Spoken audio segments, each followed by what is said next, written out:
Hello there, people, and welcome to another episode of Friday Flight, the listener feedback show for the FLITEcast. My name is Ray. Thank you so much for joining me. We've got a good amount of emails to get to this week. Some spoiler-filled conversation for sure with respect to Andor Season 2. We're through 3 of the 4 arcs. We've got 1 left. We will be talking some spoilers with respect to this week's unbelievable arc of episodes for that particular show, and also some Thunderbolts / alternate title spoiler chat. You know, anybody remember back in the when Avengers Endgame came out and the Russos were on Good Morning America and they told everybody, hey, 2 opening weekends, like 2 weekends, like first 2 weekends was the spoiler moratorium, right, to not spoil it for everybody? Well, Marvel Studios threw that out the window, and we're definitely going to talk about that, and we're going to see whether or not that particular strategy holds up, does anything, don't know. It will be very intriguing. I did talk a little bit about it, quite a bit about it actually, on FLITEcast a couple of days ago, but we'll see. But without further ado, let's dive into this week's feedback. Starting with John R., as always, and he's got a couple of emails this week, 3 emails in particular, and he starts his first one off just titled Questions, and here we go. He's got about 4 here. His first question, he says, So Ray, number 1, is Thunderbolts, ironically, an asterisk in your undefeated streak?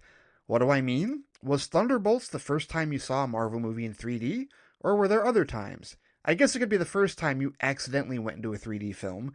It's not a drive-in asterisk, but hey, a couple of asterisks in 3D I'll take for now. I only remember doing Avatar and Doctor Strange in the modern 3D format. Man, John, I have to say, you are a little obsessed with this idea of me having some type of asterisk. Like, you really want to break my streak. I don't know, why? What's the deal with that, man? To answer your question, I'm almost certain that I've seen other Marvel movies in 3D. Here's the thing. Plenty of movies I've seen in 3D. The ones that stand out to me, Avatar, obviously, I saw in 3D. Let's see, Star Trek Into Darkness I saw in 3D. I remember that in particular. There's a number of others, but you know, that really, no, it does not break the streak. There are no asterisks with respect to that, because 3D, it doesn't change the fact of where it was. It was in a movie theater, so no asterisks whatsoever with respect to that. I don't know why you want to break my streak, John, but no, 36 out of 36 in the theater for the Marvel Cinematic Universe. That continues. So, just moving forward with respect to that. Because I can't remember any of the other 3D ones I saw. I know there have been a bunch. I know I've seen a bunch of movies in 3D. You know what? I think I mentioned last year we saw Godzilla X Kong in 3D, and I didn't intend for that to be the case, but that was just how we ended up seeing it. And they had the same problem that I ran into with Thunderbolts. I mentioned that earlier in my Thunderbolts review. Was, you know, where they didn't have it switched over at the beginning, so it was blurry, and I didn't have to talk to a technician this time, somebody else did. But yeah, I'm not that big on 3D anymore, but definitely saw plenty of other Marvel movies in 3D. I just can't immediately recall which ones I did, but I know I did. But either way, like I said, doesn't matter. 36 out of 36. The streak continues. Anyway, question 2. He says, you're right, the blue pill scenario does seem like a Demolition Man world, for people who don't know what he's talking about. Last week, he entertained a blue pill, red pill scenario, which were 2 very different worlds. The blue pill scenario was one where important leaders, important civil rights leaders like Gandhi, JFK, MLK, and John Lennon weren't assassinated. The world was a happier place to live, but there was no fast food, no meat, no football because it was too violent, and PG was like the strongest rating for a violent movie in TV. And then the red pill was waking up on a colonized Mars, finding out that World War III had basically decimated Earth, but everybody, you know, could relocate to Mars and basically start anew, you know, and continue like on a slightly nicer version of the current world that we live in, just on Mars, right? You know, because, and people are nicer on social media, I think was one of the things he said, because of World War III. And he asked if I would take the red or the blue pill, and I'm pretty sure I said blue pill. Essentially because that would signify a stronger change in society, in my opinion. But he says, maybe this is a funny coincidence, by the way, but do you think Austin Powers ripped off one aspect of Demolition Man? He says, think about it. The protagonist and antagonist are both frozen at the same time and go decades into the future until the antagonist is unfrozen. Both Spartan and Powers fall in love with women who aren't interested in them sexually initially, and Simon Phoenix and Dr. Evil are cartoonishly evil, although in different ways.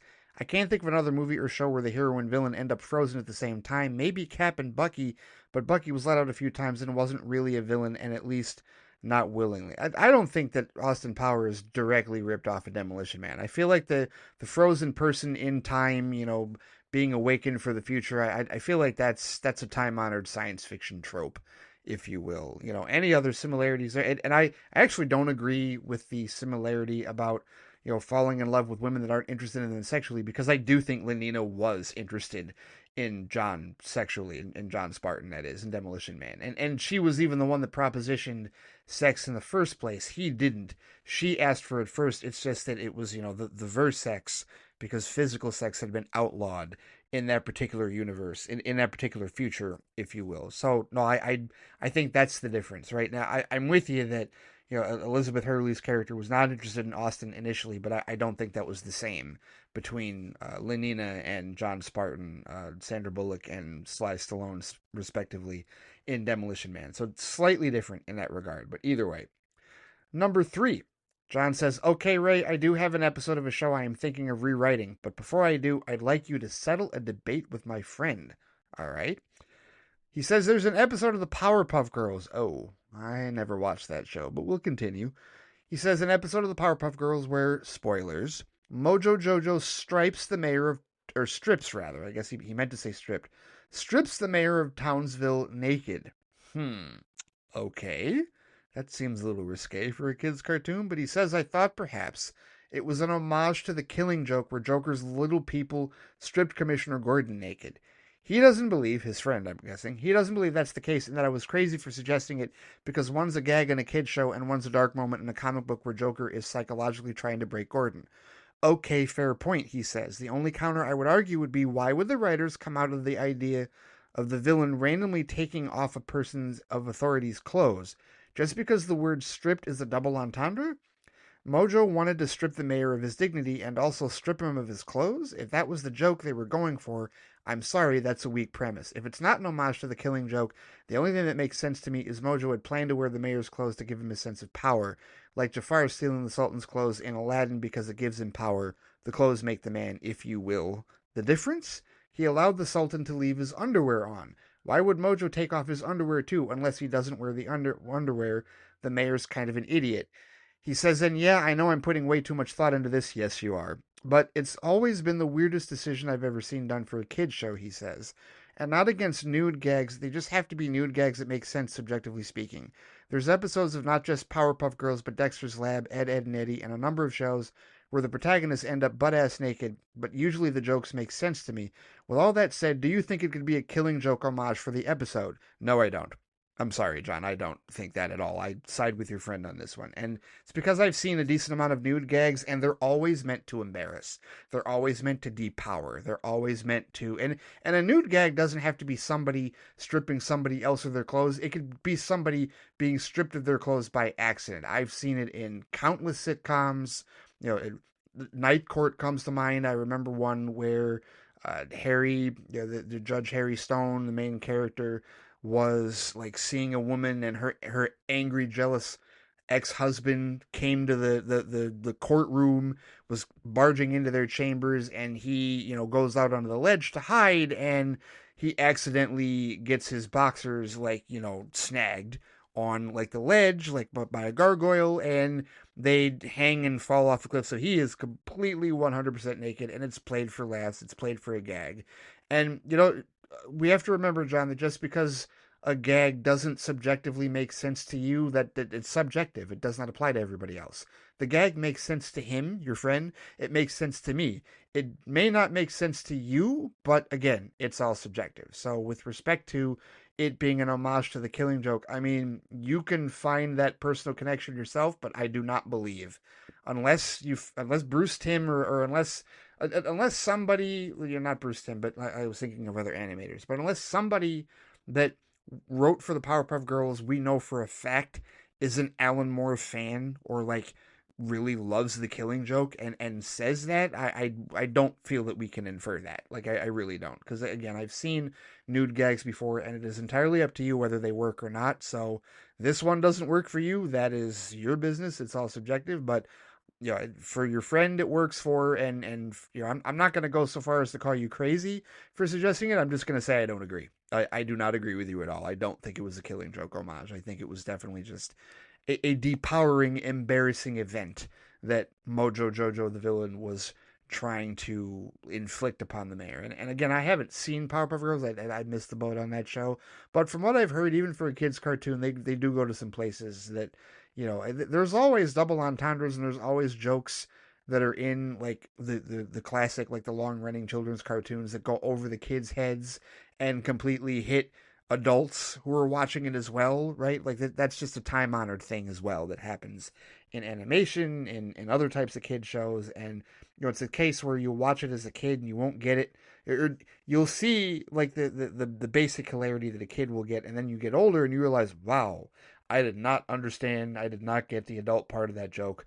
That is crazy. So that is what I'm leaning towards this being, in my estimation, truthfully. Subjectively speaking, of course, it is all subjective. But yeah, that's a lot of thought with respect to a Powerpuff Girl gag. And, and I do think also, John, this happened a couple of times. I will say this. There have been a number of times where, back over in our old Squadcast media days, when we would do reviews of different comic book movies and somebody would come up with an homage, or they would see something in like a Batman movie or, some other DC comic book movie and think that there was some type of connection to some other DC movie. And to me, I would always go, no, I wasn't thinking that at all. But it just goes to show you how subjective the mindsets are. I'm not seeing a connection, and it's not something that I jump to, but other people could jump to it. And there's no right or wrong with this in that regard. Like, I can disagree with you, John, and so can your friend in that regard. I'm not going to call you crazy. You'll have to, hash that out with your friend with respect to that. But yeah, for me, if I am settling a bet, unfortunately, I am siding with your friend on this one. But it is just a disagreement. It's just a difference of opinion. We would not be, necessarily proven right or wrong on that unless the actual, whoever wrote that episode was asked, hey, is this an homage to the Killing Joke? And they said yes or no. Then there would be some type of objective fact behind that. But until then, it's just subjective interpretation. You look at it one way, we look at it another. That's all it is. So either way. Now, on to your fourth and final question for this first email. You said, now it's time for my what if scenario of the week. Yes, he's doing this every week. He says, I had considered a Big Bang Theory episode, the one where Leonard is forced to wear an itchy sweater until he pays a late fee for a video rental show, but the only thing I'd change is Sheldon gets his comeuppance at the end. I just don't know how. I just felt bad for Leonard. That was too far even for Sheldon. It would have to be just as fitting. The problem it is hard to outmatch Sheldon. A little bit of a syntax issue there. Sometimes it works, he says, but in this particular instance, he would have good foresight. Here's what I would have done. So John's scenario is, more often than not, I'm not a don't get mad, get even kind of guy. It just depends on the circumstances. This is an exception, though. I think Leonard could have died, and I didn't find it funny. Okay, I think you're taking that a little far, John, but either way. Episode additions. He says, Sheldon reveals to him he paid the late fee ages ago after he went to great lengths to pay it. The sweater made him red and itchy, and I think a bad allergic reaction. Obviously, I'd have to do it when Sheldon's asleep. Leonard turns the water off and stays at Penny and Sheldon's, is confused and runs over in a towel asking why there's no water, and Leonard lies and said that he didn't pay the water bill, and Sheldon locks himself out of the apartment wearing only a towel. And he says, now the show is very hit and miss for me. I do like some episodes. Some episodes I feel like the writers don't understand geek culture, but I'm curious to know your thoughts on this episode, and do you agree karma should have happened to Sheldon in this instance? Well, here's the thing. And I know it's going to sound like I'm just completely disagreeing with you at every turn in this email, John, but hear me out on this one. I don't agree with this scenario either, and here's why. Initially, I could see where you would think Sheldon was being cruel. And for people who have not watched The Big Bang Theory, let me just set the stage. I know exactly what episode he's talking about. I've rewatched all 12 seasons of that show multiple times. Yes, I know.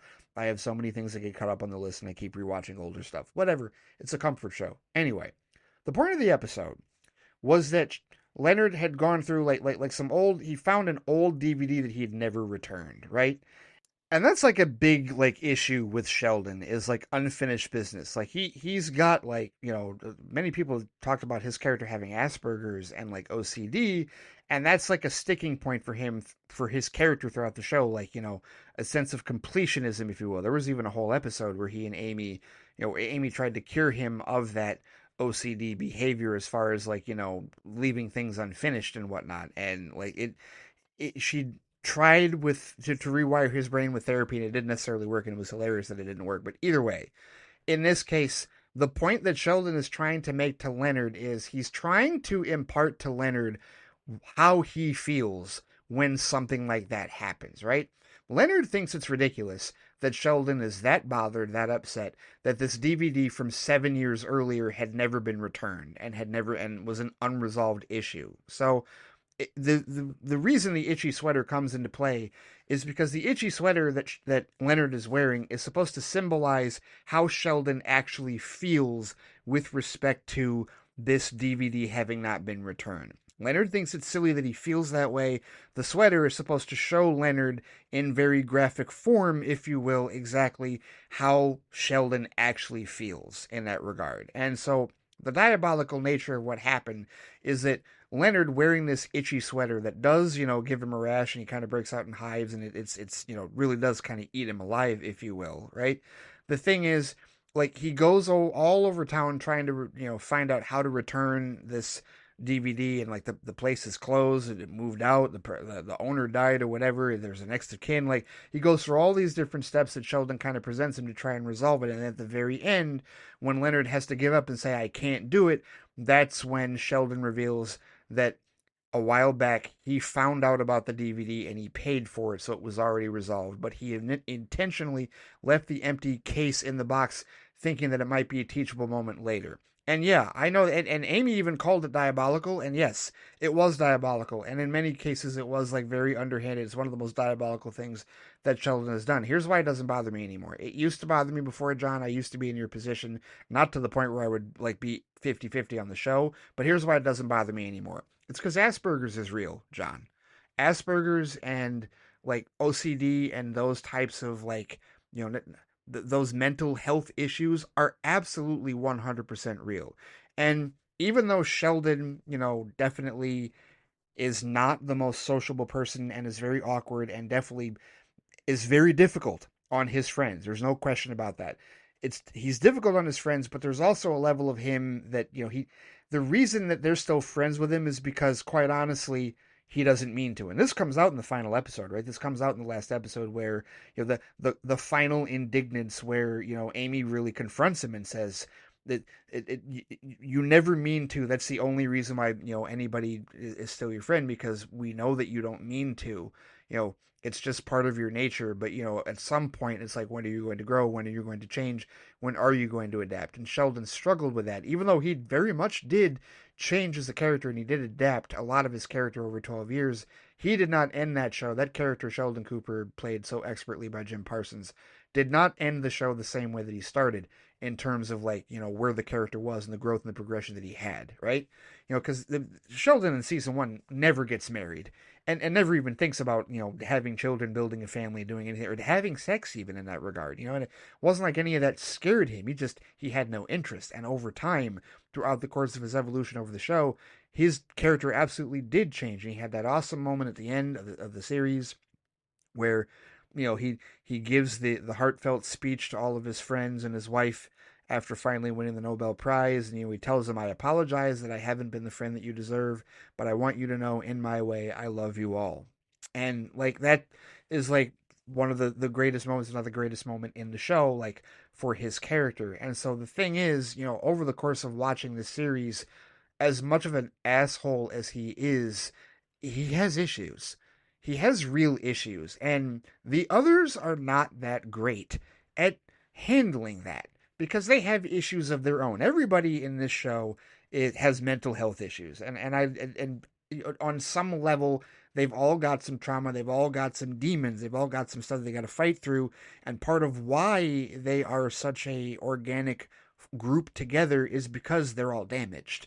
They all have some form of damage that, brings them together. It's like, they're like misfits, if you will. I mean, they're all, all of them are doctors except for Penny, right? Penny is and Howard is not the doctor. He's an engineer. But either way, like, the dynamic that they build is, through each other. Like, and I love found friend dynamics. Like, that's a big thing for me. And one of my coworkers and friends, Anne, she loves the found friend dynamic, which we were talking about that earlier because it's another thing that we really like about Thunderbolts.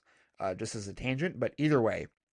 So the thing is, there are times when Sheldon's behavior, like, as difficult as it may be for any of us to understand, like, the itchy sweater is exactly how he felt.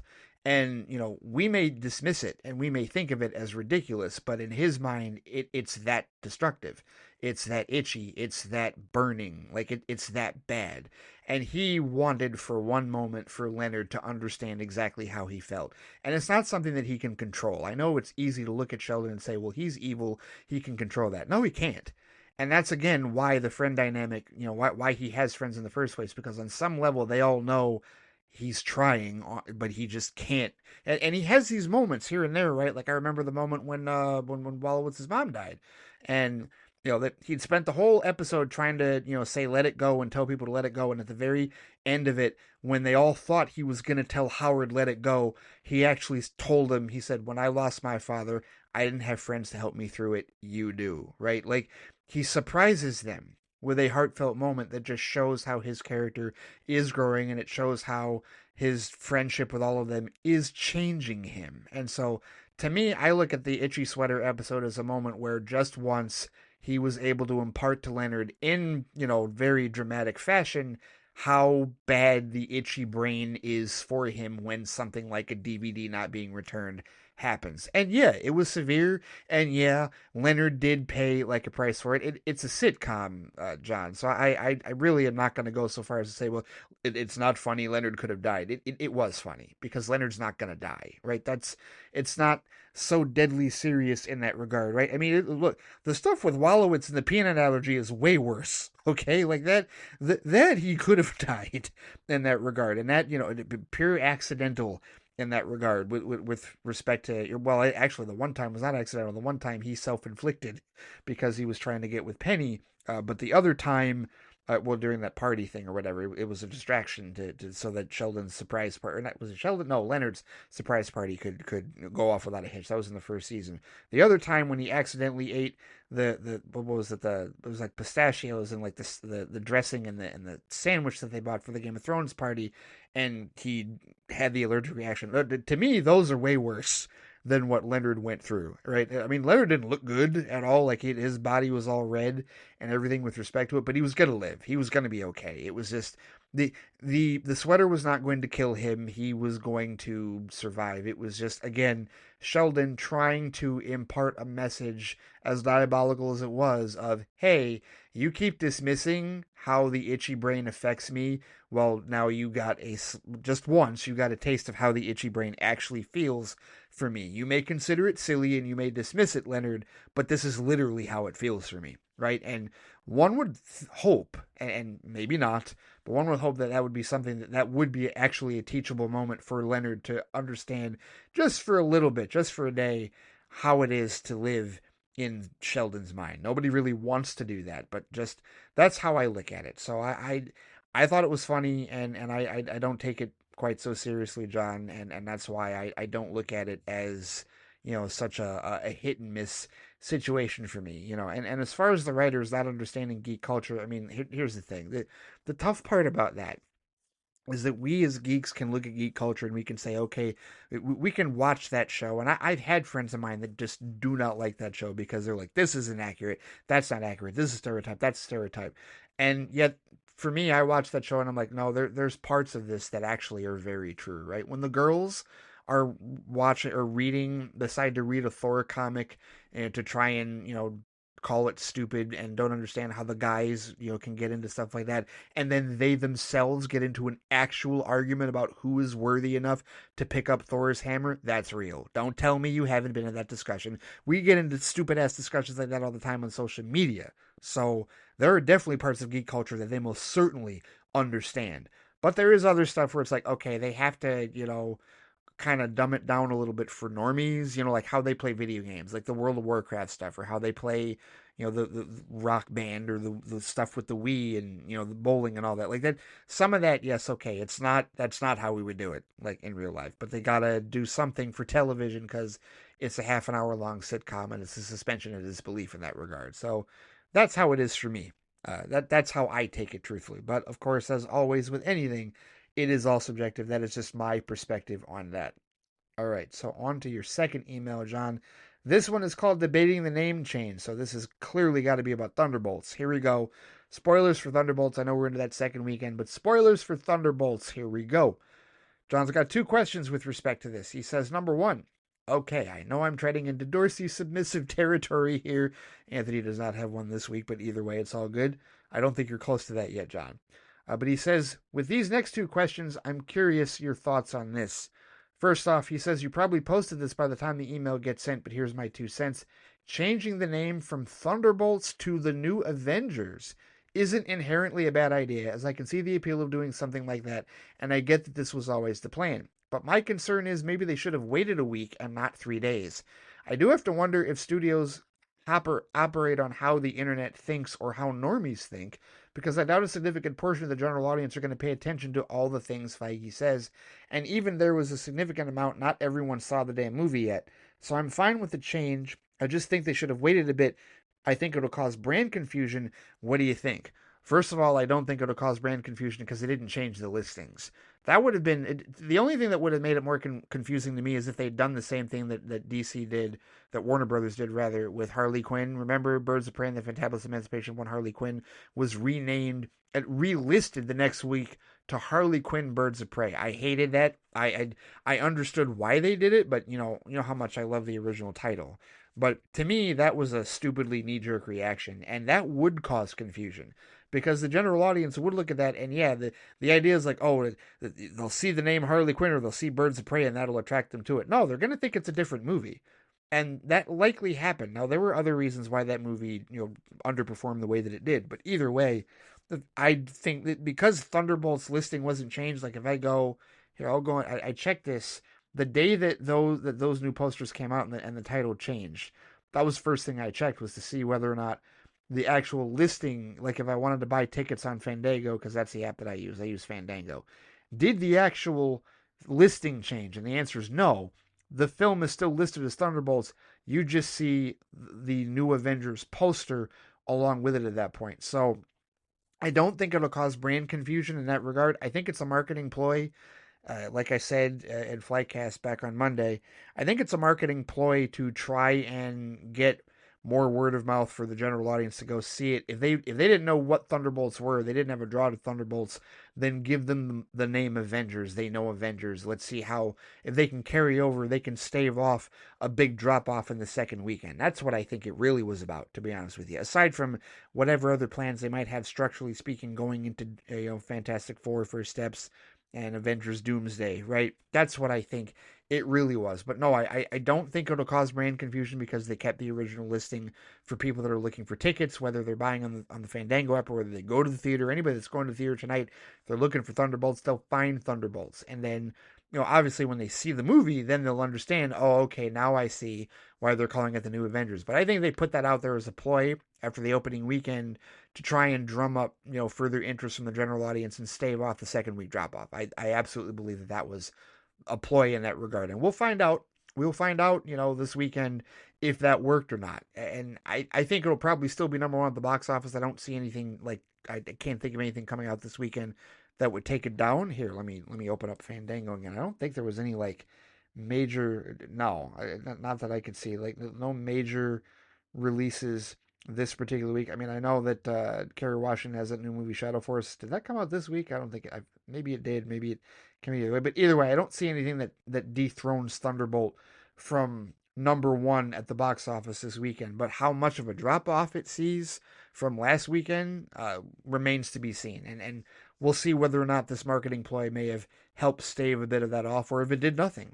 But either way, it is what it is in that regard. And I think that they, as far as how the internet thinks or how normies think. Oh, I definitely think they go for normies because, again, the general audience is the larger part, right? 90 to 95% of that audience. Seriously, like that's how they make the billions. That's how you get the big, the big huge windfalls with respect to these theatrical releases is the normies. So they put the word Avengers in the title for the normies to grab their attention after 1 week if Thunderbolts didn't do the trick in that opening weekend. We'll see how it goes. But yeah, I think they're fine. I think either way, either it works or it doesn't, but I don't think it's going to cause brand confusion because they kept the listing the same way for the original one. But your second question in the second email, you said, when you begin ranking the DCU, I'm assuming it'll be separate from the DCEU? For now, I'll probably keep them on the same list depending on how things play out. Why would you keep them on the same list, John? They're two different universes. Absolutely, I will keep them on a separate list. Like there's no reason. Like even with the Peacemaker stuff, even with anything that James Gunn does carry over, no, there's no reason to keep the DCU and the DCEU in the same list. They're not the same universes. At the very least, right now, we know we're dealing with two different Supermen. We have David Cornsweet that's coming up in the DCU. We had Henry Cavill in the DCEU. That's enough of a reason right there for me to separate them. So yes, absolutely, DCU rankings as far as movies are concerned will begin with Superman.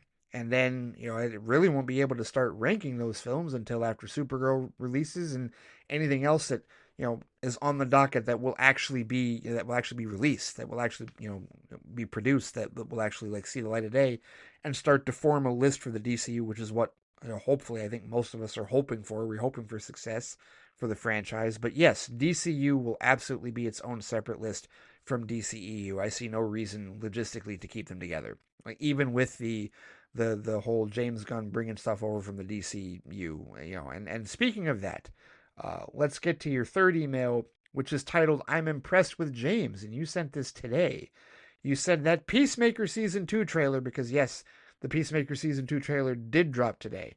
John says, it really highlights Gunn's ingenuity when it comes to shared comic book universes. He's letting people know loud and clear, in all caps, yes, these are all connected. I was not expecting Guy Gardner, Green Lantern, and Hawkgirl to make an appearance, but lo and behold, they did.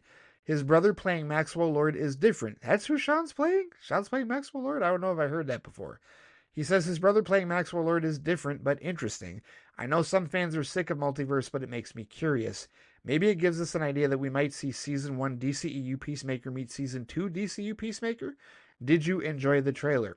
I thought the trailer was alright. I mean, Peacemaker, the humor part of it, and like that's not what necessarily gets me. The reason that I really enjoyed the stuff that I enjoyed about Season 1 had to do with the plot line and had to do with all of the other underlying heart that the show really had, right? And that's what I'm looking for. And certainly you can see some of that in this trailer, but I'm one of those where for Peacemaker, I got to wait for the actual season to start. And yeah, that clip at the end where he walks through the door and the other version of him is pointing the gun at him. Oh, that very well could be DCEU Peacemaker. That could absolutely like just bridge the gap and get it all out of the way and explain, hey, this is what's happening, da da da da, right? So, yeah, I think that very well could be the case, and I kind of hope it is because I'm very intrigued to see exactly how that plays out. But I think the cast dynamics from Season 1 were very good. The John Cena and his chemistry with Jennifer Holland and everybody else involved, like in that cast and crew, they worked really well. And I really expect more of the same for Season 2. The band is back together, James Gunn. It's still his playhouse. It's still his story. It's still his characters. He's adding Frank Grillo as Rick Flag Sr. There's going to be that tension because, yes, Rick Flag Jr. is dead at the hands of DCEU Peacemaker, right? So, but we know that that's going to carry over. It's going to be one of the things that does cross over into the DCU. But yeah, the connectivity thing, seeing Nathan Fillion and I forget the actress, I forget her name, who plays Hawkgirl, but either way, seeing the both of them there, yeah, absolutely, the connectivity, yes, right from the beginning. So that means that like when does Peacemaker Season 2 come out? What is the date for that? Let me check that real quick. I forgot. So that's going to debut on Max on Thursday, August 21st, an 8-episode first season. So we will have seen Superman by then, right? Superman, we will be, a month and a half after, we'll see how, we'll know at that point. We'll know how well that movie has done, and then we'll get into Peacemaker, and I'm sure there'll be, so we'll start seeing some teaser stuff for Lanterns. More than likely, we'll start seeing some teaser stuff for Supergirl. Hopefully, it provided everything goes off without a relative hitch for Superman. Yeah, and so yes, establishing the connectivity early, saying, oh hey, anybody that watches Superman in July and remembers Nathan Fillion as Guy Gardner or Hawkgirl, and then Peacemaker comes and was like, oh hey, they were in the movie. So hey, establishing that connectivity early, right, without any type of issues, any type of confusion, like Marvel did deal with initially, going all the way back to the Marvel Netflix stuff, and even some things that they're doing now, and they're in a weird place with respect to what they're doing with TV, and we're not entirely certain, what they're readjudicating with their plan. But yeah, no, that part is awesome. I do think that that's great that they're establishing the connectivity early, but I'm just waiting for the show. Trailers for Peacemaker don't really do a whole lot for me. I want to see the heart and soul of the show when it comes out. I mean, it wasn't a bad trailer. It was a fine trailer, right? It just wasn't anything that I'm like getting so excited for. My stance on the DCU still remains cautiously optimistic, even with how much I enjoyed Peacemaker Season 1 in that regard. I think that's it for all of John's emails this particular week. Thank you, as always, good sir, for your feedback. All right, next up, Amr Zidan with a long email titled, Live Long and Prosper, the Revolution Starts Now. Oh, here we go. This is going to be good. He says, hey, Ray, hope you're doing well as the rest of the Friday Flight listeners. Yes, hope you're doing well too, Amr, for sure. He says, I have missed last week's Friday Flight due to circumstances that are completely out of my hand. He says it's procrastination, complete and utter laziness. Who am I kidding? Well, it happens to all of us. I'm hardly one to call anybody out for that. You know that, Amr. He says, I have much to ramble about, as I've had a chance to catch up with Andor and, as always, Star Trek. First, I'll be talking about Andor and then dive into TNG. If anyone listening haven't been keeping up with any of those shows, then best skip my section of the episode. All right, so we're starting off with Andor. Andor spoiler alert, Andor spoiler alert. Here we go. Andor Season 2, spoiler alert. All right. He says, as of writing this, I've watched the first 6 episodes. Oh, wow. He's not caught up on this past week. Okay. He says, so far, I'm enjoying this season. I like the 3-episode arc structure. One of the characters I'm enjoying he's seeing more of, he says, this season is Mon Mothma. The way she's walking the tightrope between public duty and secret rebellion is compelling. You can feel the pressure in her political decisions and how it bleeds into her personal life. Her scenes with Luthen really show how high the stakes have become. Oh, you got to get to week 3. You gotta get to the third arc, man. Man, get to episode 7, 8, and 9, and I cannot wait to hear your feedback on those with respect to Mon Mothma. Oh yes, no doubt. He says also Bix's storyline this season is also one that I'm enjoying. Now her character has been subject to a lot of useless controversy in regards to that scene, her attempted sexual assault scene. Yes, if people are complaining that it's disturbing, then the scene did its job. Absolutely. You're supposed to find it disturbing, he says. It's supposed to be an uneasy scene to watch through, and the thought that the Empire and Vader not condoning such actions is very laughable. This fiction fascist regime, if any real-life regime, is willing to commit multiple genocides and countless other horrendous crimes, but sexual assault is where they draw the line? I call BS, he says. All this negative discussion is such a non-issue. The final scene in episode 6 where she takes out the Imperial doctor that tortured her and gives him a taste of his own medicine was really good, and then her and Cassian blowing up the building as they were walking away was really awesome. 1000% agree with that entire paragraph, Amr. Could not agree more. Thank you. He says the Gorman storyline is also interesting to watch. I like how Gorman is basically just Planet France. I would like to visit it, he says. Also, in regards to the previous Friday Flight episode, the Gormans are not speaking French. It's a made-up language that sounds French, but isn't, according to the show's dialect coach. I like how the teams behind Star Wars and Star Trek just create fictional spoken languages like it's nothing. Thank you for clearing that up, Armor, because, yeah, I don't know, like, I took French once, like, many, many years ago when I was in elementary school, so I have, like, a basic, like, very rudimentary understanding of some words at this point, but I ended up taking Spanish a lot more than I did French. I mean, they're both still Romance languages. They both still descend from Latin. They both still have similarities. But yeah, it didn't sound to me like they were speaking perfect French. It did sound like it was a different language that sounded a lot like French. And yeah, to hear that they did that, oh yes, absolutely. I mean, they will create languages. I mean, there are people out there. I've seen a special report. There's this couple, like that's literally their job. They're hired to create new languages for like shows, for like Game of Thrones and for like other like different entities and franchises, and that's literally their job. That's what they do. It wouldn't surprise me if that's precisely what that happened here. Maybe it was that very same team. I don't know. Either way, but yeah, thank you for clarifying that. Not exactly French. It is Planet France. I would want to visit it anytime well before any of what happens in Andor happens, because wow. Amr, I cannot wait to hear what you have to say about episodes 7, 8, and 9. I look forward to that feedback. You said that's it for your thoughts on Andor this week.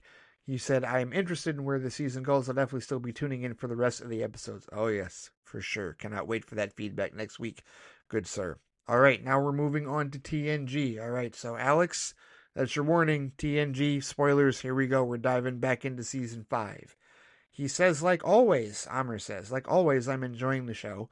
Last episode, you asked me what my plan is after TNG, if I'm willing to continue with Star Trek or not, and my answer is absolutely. He says, my plan so far after I finish the show, which I can't believe I'm 2 seasons away from finishing it, is that I watched the TNG movie starting from Star Trek Generations all the way to Star Trek Nemesis. I'm very excited to watch those. After the movies, I'll go into Star Trek Picard. Okay, let's see. Chronologically speaking, that should be all right. Yes, that should be okay. I will say this with respect to, and this is just, we're getting ahead here. Like it sounds like you want to continue with this particular crew, which is good. You can totally do that. That is awesome. I will say, just as an aside, that in between Star Trek Nemesis and Star Trek Picard, and it really along the same lines as when those movies were released, and you'll see this, and you'll see this coming up in season 6 of TNG, that is when Star Trek Deep Space Nine starts, and then a year or so after that is when Star Trek Voyager starts.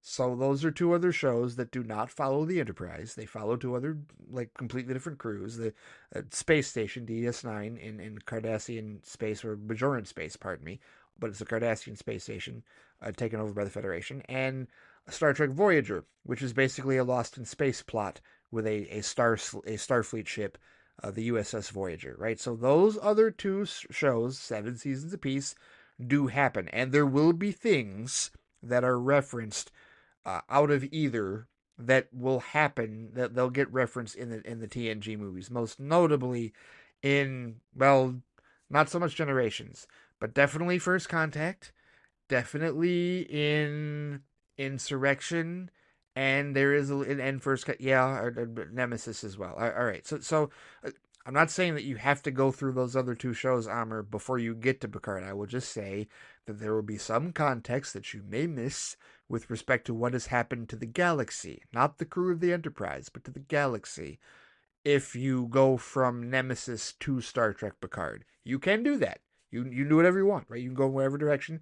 And then if you want to fill in some blanks later in terms of context, you can go back and watch those other shows if you wish to, because they are different shows. They are not the same as TNG. They're different crews, they're different setups and whatnot. So it is entirely up to you. It is all subjective, no pressure whatsoever, but just letting you know, chronologically speaking, that is what happens. I should also mention that the animated series, Star Trek Lower Decks, 5 seasons of that just ended earlier this year, or no, it was late last year that it ended. That show takes place in between Star Trek Voyager and Star Trek Picard. It does happen before Star Trek Picard. Not a whole lot there either. There is some TNG stuff, and it is an animated sitcom. Again, no pressure. Just throwing that out there. Just a bit of a disclaimer, because the franchise expands greatly after TNG, and I mean greatly, seriously, because there's other, we're not reading Discovery, Strange New Worlds, all that stuff. The whole other ball of wax with respect to that. But your plan is fine. I'm just throwing that out there, just letting you know, in case you run into things that you're like, wait a minute, what is this, or why is that there? Like that's all I'm saying. There will be other context here and there, not major, but other context here and there that you will glean if you do decide to watch the other shows. But either way, your plan is fine. Cool. So let's get to the episodes that you watched. You said you've watched episodes 6 to 14 of season 5 of TNG as of writing this. So let's start with episode 6. Oh my goodness, this is a personal favorite. This is a very important episode for me. Episode 6, The Game. He says, I was happy to see Wesley Crusher back after a long absence. His presence has been really missed on the bridge since his goodbye episode in season 4. The whole plot with that addictive game felt like an allegory for addiction of any type, which got me thinking about everything from drugs to our modern microtransaction-obsessed mobile games or even console and PC games. Captain Picard and most of the crew got hooked, but Wesley, with a little help from his friend Robin Leffler, played by Ashley Judd, I'll add, was immune and led to the fight to free everyone. He says, I loved seeing Wesley in a more grown-up role, and he even had a sweet little romance with Robin that I didn't see coming. It's nice that Wesley came back more confident and self-assured. The romance with Robin Leffler felt organic, too. It showed how much he's grown since the early seasons. Even if he's not around much, this episode felt like a proper update on who he's become. There's also that hilarious dinner scene with Picard, he says. Picard asks Wesley if he took his advice and met the groundskeeper at the academy and whether or not the groundskeeper remembered Picard, and Wesley just straight up says he didn't remember you. Not at first. Poor Picard had this visible moment of sadness and disappointment on his face that made me chuckle. Wesley could have worded it better. Well, Wesley worded it on purpose to get that reaction, of course. But yeah, and funny enough, Boothby. Here, let me just scroll down real quick. Did you get to the? No, you're not there yet, so never mind. I'll just say that at some point you'll meet Boothby. You will. You'll meet Boothby, the one that he's talking about, the groundskeeper. But at any rate, this episode, Amr, I want to tell you, and I don't know if I've mentioned it before, this episode has great significance to me because it's the first full episode of Star Trek The Next Generation that I ever watched. Uh, when I was watching them when I was growing up as a kid and I got into Star Trek, season 5 of TNG was airing live on WKBD Channel 50 in Detroit. Came on every Saturday night at 7.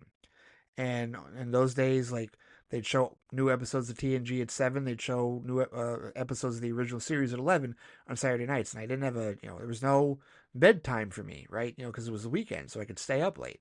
And so the game was the first episode I watched. And it was very fitting that was the very first episode of TNG that I watched because Wesley came back.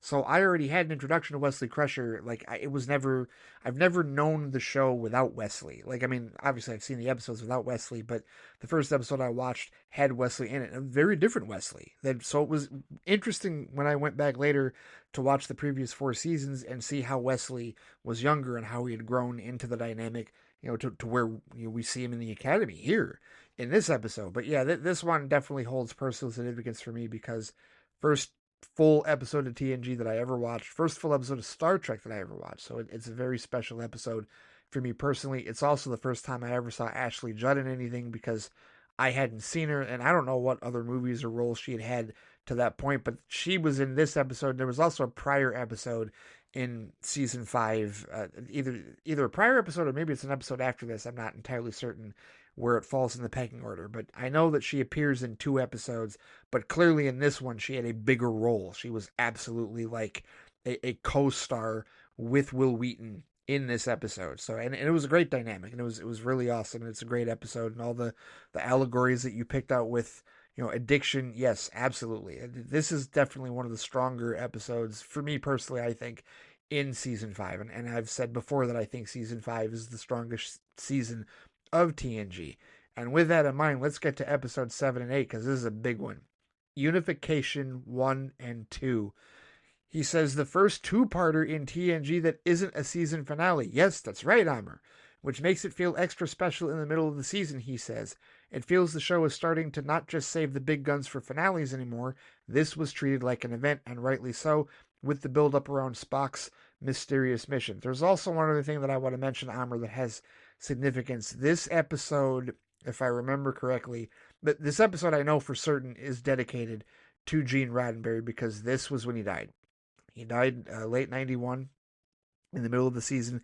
They dedicated this 2-parter to him.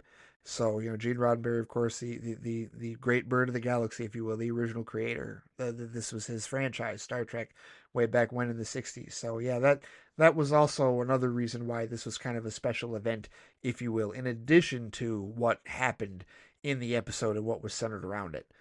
He says, I absolutely loved seeing Spock again. Now, granted, I don't have much of an attachment to the original series cast like you and most Trekkies, but Spock played a very important role in the 2009 reboot, which I watched as a kid, and so I know OG Spock from that film. Seeing Leonard Nimoy again in this episode and the following one was a treat. In full classic form, but older and more reflective, feels like a bridge between eras. It's almost like Picard meeting a legend we know is a legend too, even if we didn't grow up with his original adventures. Yes, indeed. Could not agree more. And thank you, Amr, and I think you probably mentioned this before, but thank you for at least reminding me that you have seen the 2009 Star Trek movie. That's important as you progress forward.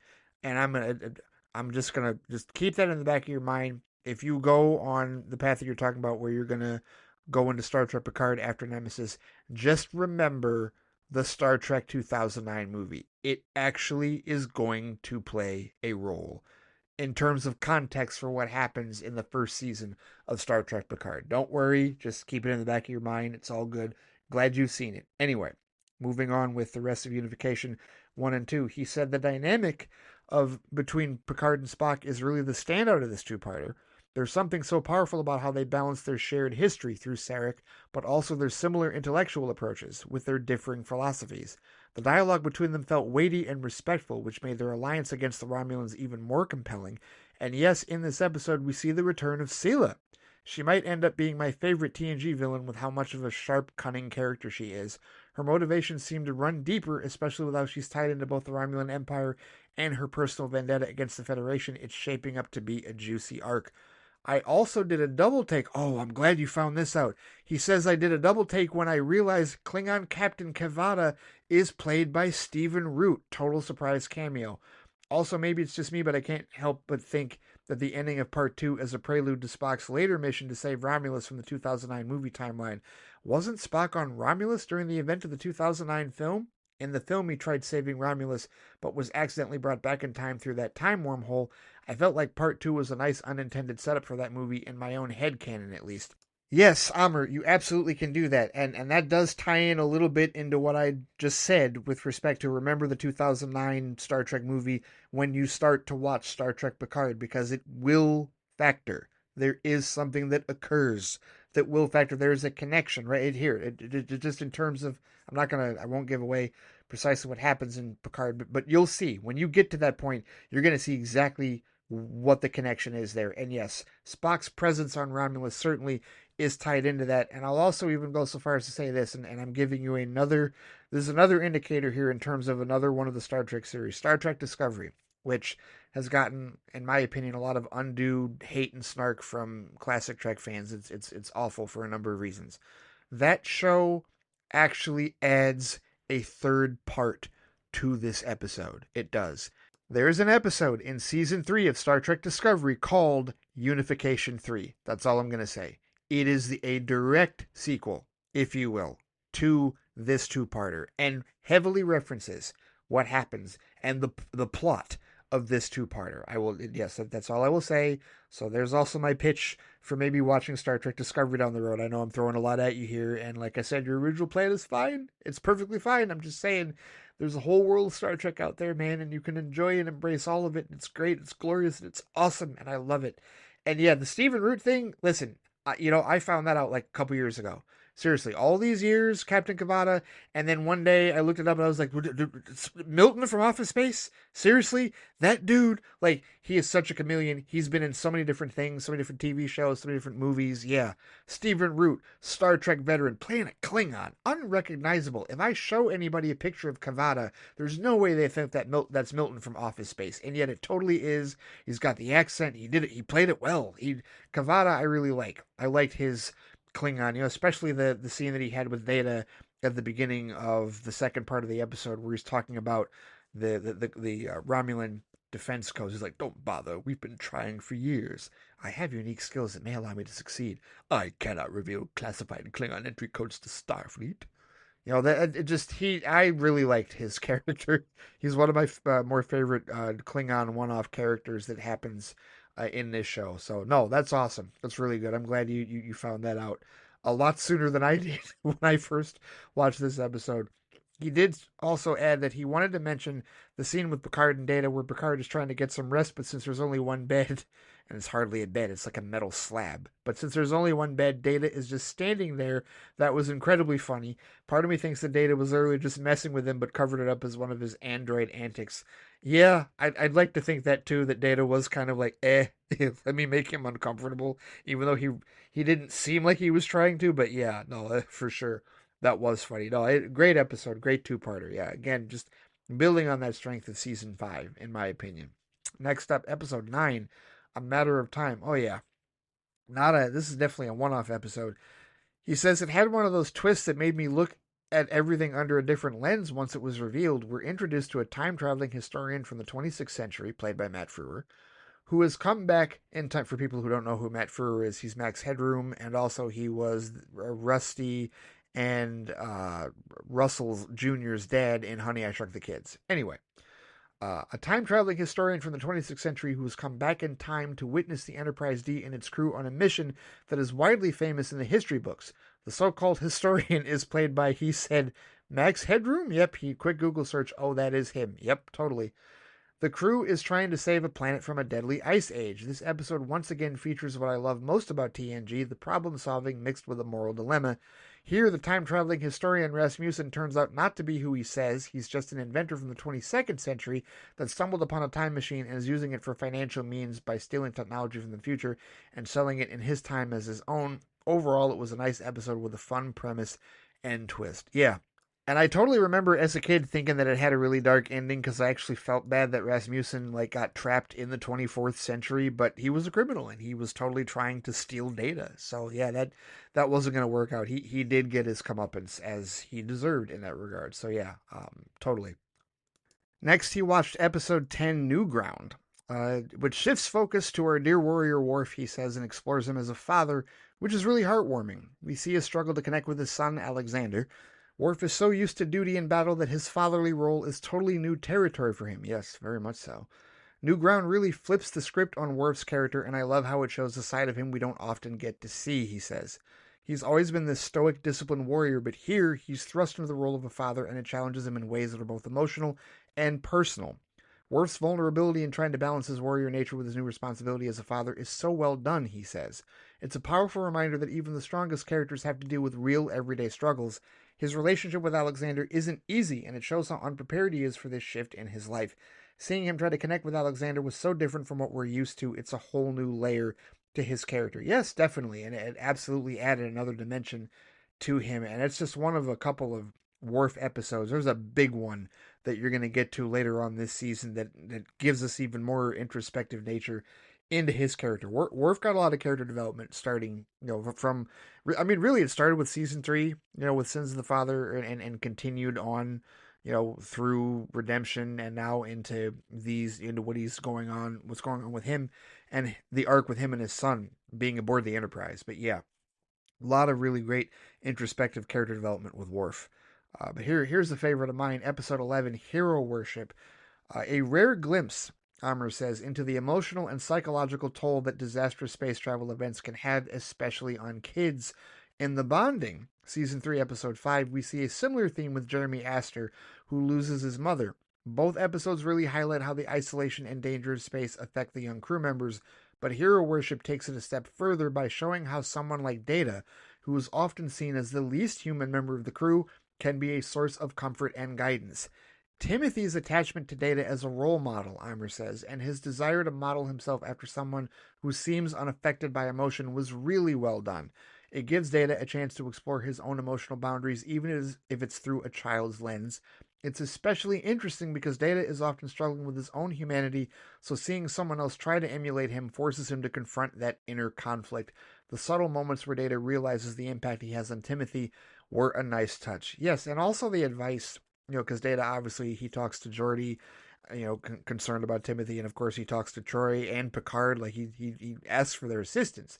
in terms of like trying to help this kid really get through this. And this is all amidst the backdrop of them trying to find out what happened to the science vessel Vico and why his parents were killed. What disaster in the Black Cluster really created it, and how Timothy helped them at the end, and also getting through his emotional struggles and the arc that he went through. Yeah, it was definitely a different angle, especially when you find out that this kid throughout the majority of this episode has been holding in the guilt that he thought he was the one that caused the accident, and they had to convince him, no, it had nothing to do with it. Don't blame yourself. There's nothing you could have done. You're not responsible. That type of deal. Like, and I also really like that, one of the things that we see, I mean, this is a data-centric episode, no doubt. And there's also a decent amount of Troy in it as well. But I also even like the dynamic that Picard has with this kid, because he doesn't come at it like standoffish, and he's not like, well, okay, just handle it. No, like there's that point, like later on when they're trying to figure out what's going on with the Enterprise, and he's speaking, they're in Picard's ready room, and he's speaking just as like carefully and as tenderly as the others are with respect to him. I mean, he's still Picard, but he's trying to implore to this kid, like, that your computer had safety precautions. There's nothing that you could have touched that would have damaged your ship. Just trying to make certain that this boy, no longer feels fear, and that he can feel safe enough to trust the crew members of the Enterprise with whatever knowledge he's got of what happened, so that they can try and figure out exactly how to stop the gravitational wavefront problem. And that I really liked. That was one of those episodes that I recorded on VHS. I had a back in the day, man, before we had Blu-rays, before we had like digital anything, back in the 90s, you had to record everything on VHS, and you had to record it when it aired if you wanted to rewatch it whenever at your choosing. In that regard, they didn't even sell the episodes of these shows on tape at that time, right? So like the only way that you could see it was the next time it ran, or if you happened to get it on tape at the time that it ran, so that you could watch it, replay it whenever you wanted. And so this was a handful of episodes of TNG that I recorded and replayed a lot. So I've seen this particular episode a lot as well. And I think also at the time the reason I gravitated toward this was because, Timothy was around my age, right? We were the same age. Like, oh, okay, this kid's aboard the Enterprise. All right, let's see how that's going on. Yeah, the kid episodes definitely, I gravitated toward being a kid myself at that time, for sure. Episode 12. Oh, this is a tough one. Violations. Amr says, oh, you got a lot to say about this one. He says, finally, Violations tackles something pretty disturbing. The ethics of using telepathic powers to invade someone's mind and the trauma that follows. It's not just a straightforward villain of the week type of story. Instead, it explores complex boundaries and the emotional consequences of violating someone's privacy. I found this episode to be particularly odd, he says. The concept of memory invasion as a form of sexual assault is a deeply unsettling thought. Yeah, it's so unsettling that there was a podcast that I used to listen to that was doing a rewatch of all this. Is a show called The Greatest Generation, and before they did the episode, when they recorded the episode about this particular episode, Violations, before they talked about it, they put a disclaimer on it. They had to put a disclaimer on the conversation saying, hey, this is a controversial episode, obviously because of the subject matter, and it may be sensitive for people. Just they had to put a warning on their discussion about it because of how heavy this episode is. Absolutely, the idea of telepathic rape literally is explored in depth in this episode. It's a crazy one for sure. But Amr says Violations doesn't shy away from the discomfort of this concept, making for an episode that feels more unsettling than usual, and intentionally so. The idea that someone can weaponize your own memories, invade your mind, and force you to relive something traumatic, all without physically touching you, is terrifying. It adds a new dimension to the ideas of consent, control, and violation, one that fits within the realm of science fiction but strikes very real emotional chords. He says Deanna's experience in particular was deeply disturbing, and Marina Sirtis truly conveyed the trauma her character endured. The way the episode explores the aftermath, rather than just the act itself, is important, especially in how the crew responds with seriousness and empathy. It's definitely tonally unusual, he says, as it shifts away from the adventure and optimism that TNG is known for, venturing into something darker and more psychological. There are some episodes of the original series that also dive into that. Not as heavily as this, but they do dive into that at times. in the original series. So I don't want to make it seem like it was a completely alien thing for the franchise to do, because there were some times where they would dive into that, in 60s form, for sure. He says the episode structure somewhat undermines its own tension. Rather than keeping us guessing or building toward a twist, it reveals everything early on, which causes the mystery to fall flat. It feels like the episode wants to be a whodunit, but since we already know who's behind it, it turns into more of a waiting game, watching the crew slowly catch up to something we've already figured out. This can work in some cases, but here it makes the episode feel a bit uneven. It's frustrating, he says, because the core concept is so strong. The idea of memory invasion as assault is genuinely unsettling and thought-provoking, but the way the story unfolds doesn't quite match the gravity of that idea. Revealing the son as the villain up front removes any suspense or emotional punch from the reveal. Still, it's a bold episode, he says, in terms of subject matter, but it wasn't that good in terms of execution. Also, we see Picard with hair, something I didn't know I even wanted to see, even if it's just in a memory. It's such a bizarre and oddly delightful sight. It's one of those moments that makes you do a double take. It doesn't add anything major to the plot, but it's a fun little visual surprise, kind of like peeking into an alternate universe where Jean-Luc never went bald. Yeah, with respect to your criticisms about, or critique rather, about the structure of the episode, Amr, I get where you're coming from, because yeah, you never really feel like it's not Jeb, right? However, I also wonder if at that point in time in 1991, like, how do you hide it? Like, the idea is that the telepathic rape is supposed to happen. Like, do you have it be the father from the beginning, right? And then just, maybe, perhaps there was a way that they could do that, like, imagery wise. But I don't know. I feel like the way that they did the darker scenes, the visions, the invasion of privacy, there was almost no way to necessarily shroud it. Maybe something that is done much more mysteriously and much more differently in terms of a twist now, but I almost feel like maybe they were playing with a limited sandbox, even with what they felt like they could do back then. So, yeah, I don't know. I mean, it is out of character a little bit for the show, a little bit, but I think they did, an admirable job. But yeah, I hear you in terms of the twist not necessarily being as strong as it potentially could have been. And certainly, what I think we would have seen it had an episode like that been done today in like current terms, no doubt, for sure. Episode 13, the next one, Masterpiece Society. Oh, yes. He says this was quite an enjoyable episode, the Masterpiece Society. The episode was heavy with themes and messages of free will and choice. It delves into one of TNG's core themes, ethics versus pragmatism, by presenting a genetically engineered society that fears disruption. The portrayal of Moab 4 is both intriguing and troubling. A society built on perfection and genetic design sacrifices individual freedom, and the episode questions whether such sacrifice is truly sustainable or desirable. Geordi's conversation with Hannah Bates is a standout moment, he says. His line, "Who gave them the right to decide whether or not I should be here, whether or not I might have something to contribute," is a direct challenge to the colony's philosophy. It forces them to confront the moral implications of their genetic control. Geordi represents resilience and individuality. His existence, his visor, and his contributions all contradict the idea that imperfection is a flaw, Amr says. The irony that their survival depends on the work of a man who wouldn't have been allowed to exist in their world adds a sharp edge to the episode's critique. The episode doesn't provide easy answers, and that's part of what makes it so engaging. It respects the audience enough to let the moral tension linger. Amr, I couldn't have said it better. The Masterpiece Society is a phenomenal episode, and it's one of those kind of unsung hero episodes. Again, the strength of season 5. And you're not even getting. There's some bigger episodes you're not even up to yet in this season, Amr. That, man, there's some big ones coming up. Like, there's one in this season that is like historically big that keeps popping up on everybody's top like 5, top 10 lists of TNG episodes or episodes of Star Trek in general. And look at all the strong episodes you've already come into contact with. This one, for sure, I'm with you. This is a very like underrated episode. I feel like a lot of people don't necessarily talk about this one, but all the themes, everything there, and that, like you said, that conversation between Geordi and Hannah right there. And Hannah, of course, she's the rebel. She's the one that is all about leaving the colony and starting anew. She wants to break away from the system. And then you got Ron Canada's character. Ron Canada, great character actor. That is not the last time you'll see him in Star Trek, depending on which of the other shows you decide to watch.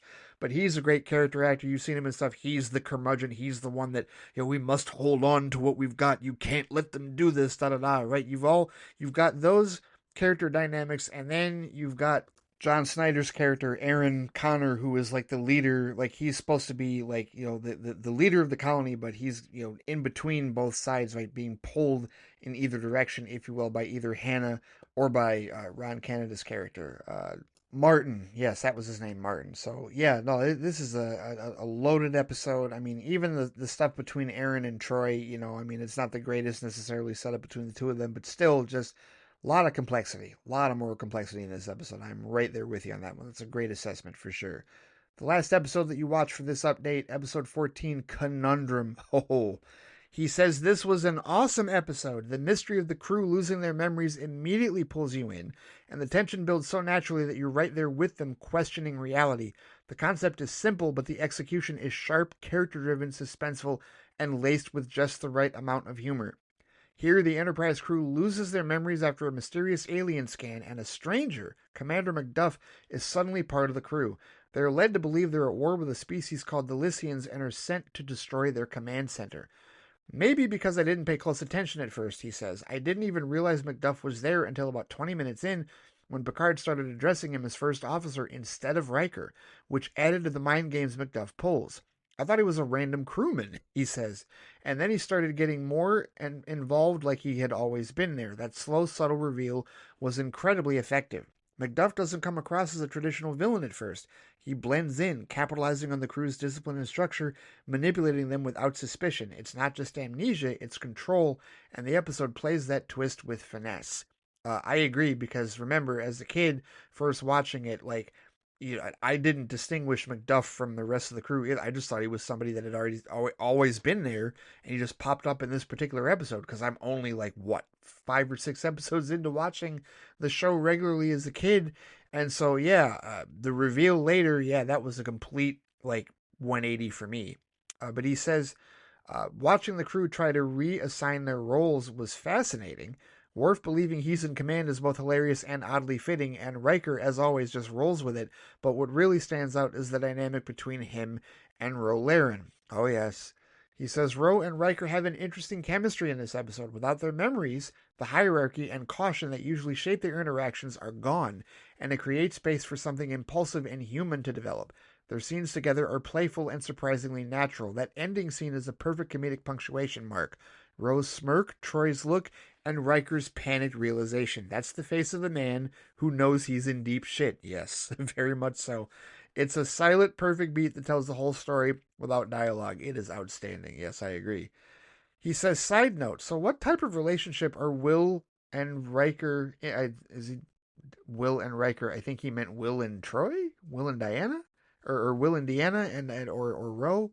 He says, what type of relationship are they in? I know they're in love and like each other, but I still see them pursue other relationships. Are their positions keeping them from making things official? I think you mean Will and Troy is what I think you meant to type. And so in that regard, I would say it's complicated. Yes, you're right. They are in love and they do like each other and they do pursue other relationships. That's going to continue for a bit. But that's the best I can tell you is that it's complicated. And it's really not just because of the stations that they're at. It's also because they had other differences, other challenges, his career and what she was doing as a counselor and like her life and how complicated that can be, especially when her mother shows up, right? Like all of that, like it's complicated. That's really the best way that I can put it between the two of them. But don't worry, you're just getting started with respect to their particular dynamic. And it goes in some good directions down the road. I'll just put it that way. But he says, anyway, all in all, this episode blends tension, mystery, and humor without undercutting any of them. It keeps you guessing while still giving the characters room to shine in unexpected ways. Yes, Conundrum is another strong, strong episode in Season 5. Absolutely. Could not agree more. He says, this marks the end of my TNG thoughts and also the end of my email. As always, I enjoy writing these emails to you, Ray, and your enjoyment stemming out from reading them fuels my enjoyment of sharing my thoughts with you and the rest of the audience. Hope you and the lovely listeners stay in good health and spirits. Regards, Amr Osama. Amr, thank you very much. I definitely look forward to your recaps because it just reminds me how much I love Star Trek and how it is my number one franchise of all time, above anything else, above Star Wars, above Marvel, above DC, no matter what. Star Trek is my number one. It is, they came to me and said, Ray, you can only watch one franchise for the rest of your life. I will, without hesitation, cut them off. Star Trek, because I love all of it, and I'm a huge fan of what it stands for, what it does, and it has definitely shaped and affected my life since I was a kid. And yeah, I can't get enough of it, truthfully, and that'll always be the case. So I thoroughly enjoy your breakdowns and your insight, and you getting to experience it for the first time. And we're only halfway. We're only a little more than halfway through season 5, man, and you've got a lot more greatness coming in the coming weeks here, depending on how much further you get through season 5. And that's not to say season 6 and 7 are letdowns necessarily. It's just I really think this is where the show hit its peak, and we're going to hit a lot of really strong episodes. You've already hit some already that we talked in this particular episode, but there's more coming, and so I cannot wait to hear your thoughts on all that. It is exciting. It does give me a charge. So thank you very much for sharing your insights on that. Can't wait to hear the rest of your insights for TNG and also Andor season 2, man. I cannot wait for your feedback on the next episodes, because my goodness, has some stuff happened, and we got one last arc to go before the season ends and the show ends, and we get right into Rogue One. But yep, looking forward to it, Amr. Thank you so much. Stay safe out there, and hope you are in good spirits and health as well. All right, we were talking Superman earlier, so let's check in with our resident Superman superfan, Waliyu Mustafa, but he's talking some Marvel today. His title of his email this week is called When the Void Takes Over. So here we go. Thunderbolt spoilers. I'm already putting that warning out. Thunderbolt spoilers. He says, "Hey, Ray, hope you and Shonda are well and looking forward to the weekend. Let's get right to it, shall we?" First, he's talking about Sinners. Oh, yes, he saw Sinners. Awesome. Sinners was a fantastic movie. I am glad I saw it on the big screen. Ryan Coogler deserves whatever awards he gets nominated for. I hope it does get considered for the Golden Globes and Academy Awards. He deserves it. The cast was just brilliant, from Michael B. Jordan to Wunmi Masaku, Delroy Lindo, and Haley Steinfeld. Bravo across the board. That one scene where we were transported to all the different eras of music across the different cultures was pure cinema, he says. Does the movie need a sequel? No. But I wouldn't be mad if one does get made, or even a spin-off. I especially would love to learn more about the Vampire Hunters. Yes, the Choctaw Vampire Hunters. I want that movie / show. You even said even a limited series would be enough. Yes, completely agree. He says, I am so glad the movie is doing well, even with the release of Thunderbolts. Wally, I am very glad you got to see it. I'm very glad you got to see it in theaters. I have seen it twice. Shonda has seen it twice.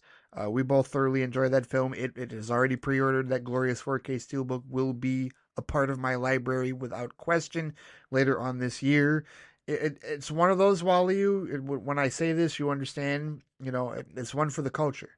It absolutely is one for the culture. And granted, anybody can watch that movie, but you know that you and I, and those like us, get just a little bit more out of it, don't we? We most certainly, with respect to that type of storytelling. And that's not to shun anybody else from watching it. Just saying it is absolutely one of those types of films, like Black Panther, one of those types of experiences where it hits us on a different level than others. And I'm so glad that you got to experience it. I've been encouraging so many others to see it. It's going to be in theaters probably for a little while longer, but it has done so well. It really has. And here, let me just take this opportunity to take a little bit of a check, because it did well. And like it went to second place when Thunderbolts was released, but it wasn't like it wasn't still earning money. It is at 250.8 million worldwide. When Shonda saw it for the second time last week, she said that their theater, this is in its third weekend, was still pretty full when they went to go see it, when she went to go see it with her friend. And yeah, it's phenomenal. It's outstanding. And I do hope that the publicity and the success of it does implore Warner Brothers to really push for this come award season time. This is one of those that I do think that perhaps the aura of this film might just be strong enough. Might just be strong enough to transcend it and get to award season later on this year. Here's hoping. Fingers crossed, most certainly. It definitely deserves some nominations and whatever awards it gets for that. But yep, it did very well, even with the release of Thunderbolts. And he says that leads him on to said Marvel movie. He says, my goodness, I had such low expectations for this movie going in, but as the movie unfolded and it became clear that it was about mental health, well, I was blown away. He says that subject matter hit home for me. I was diagnosed with depression and anxiety back in 2017. I have had 3 separate therapy sessions over 2 years. I was on antidepressants for nearly 2 years. I'm back on the meds as of 2022.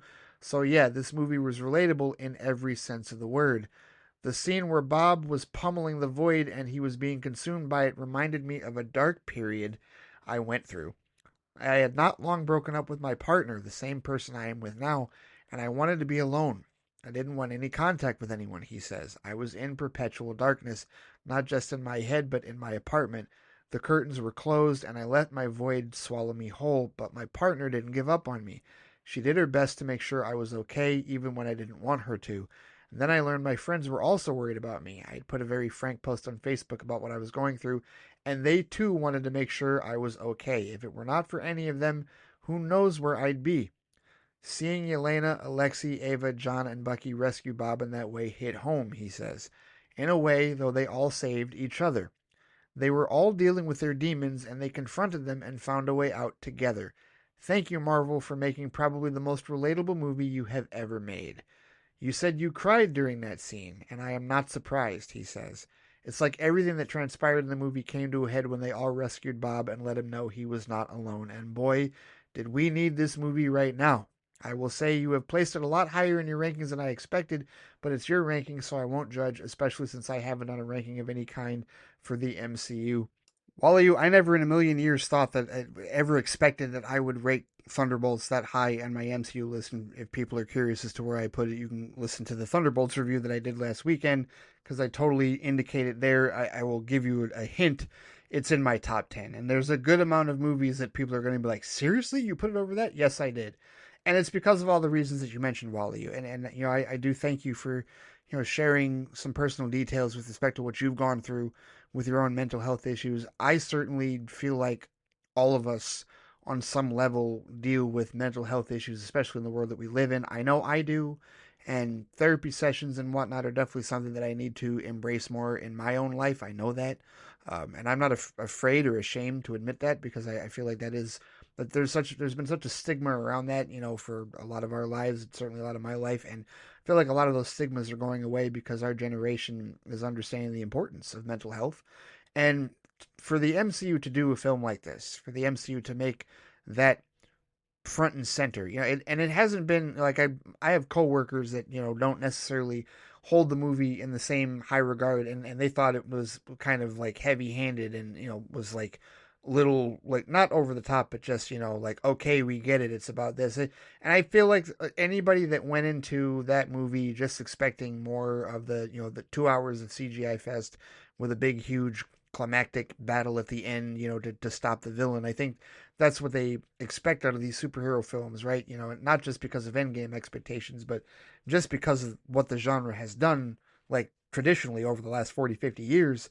And so for this film to subvert that, for this film to go in a completely different direction, that's why I rank it so highly. And I have not had, I still cannot think of a reaction like that I've had. I've never been so overwhelmed with emotion over Bob's story and over the story of that group, the found family. And it just, when it became clear how they were going to save him, what they were going to do, and how they were going to, rescue him from the darkness of the void. Like, and that's what hit me. And that's when it just, like I said in the review, it wasn't an ugly cry. It wasn't a loud cry. It just the tears just came out of, just streamed right down my face. And, like, I got the 3D glasses on, and I was absolutely overwhelmed. And it took me a minute, man. I had to take I had to take a couple of deep breaths.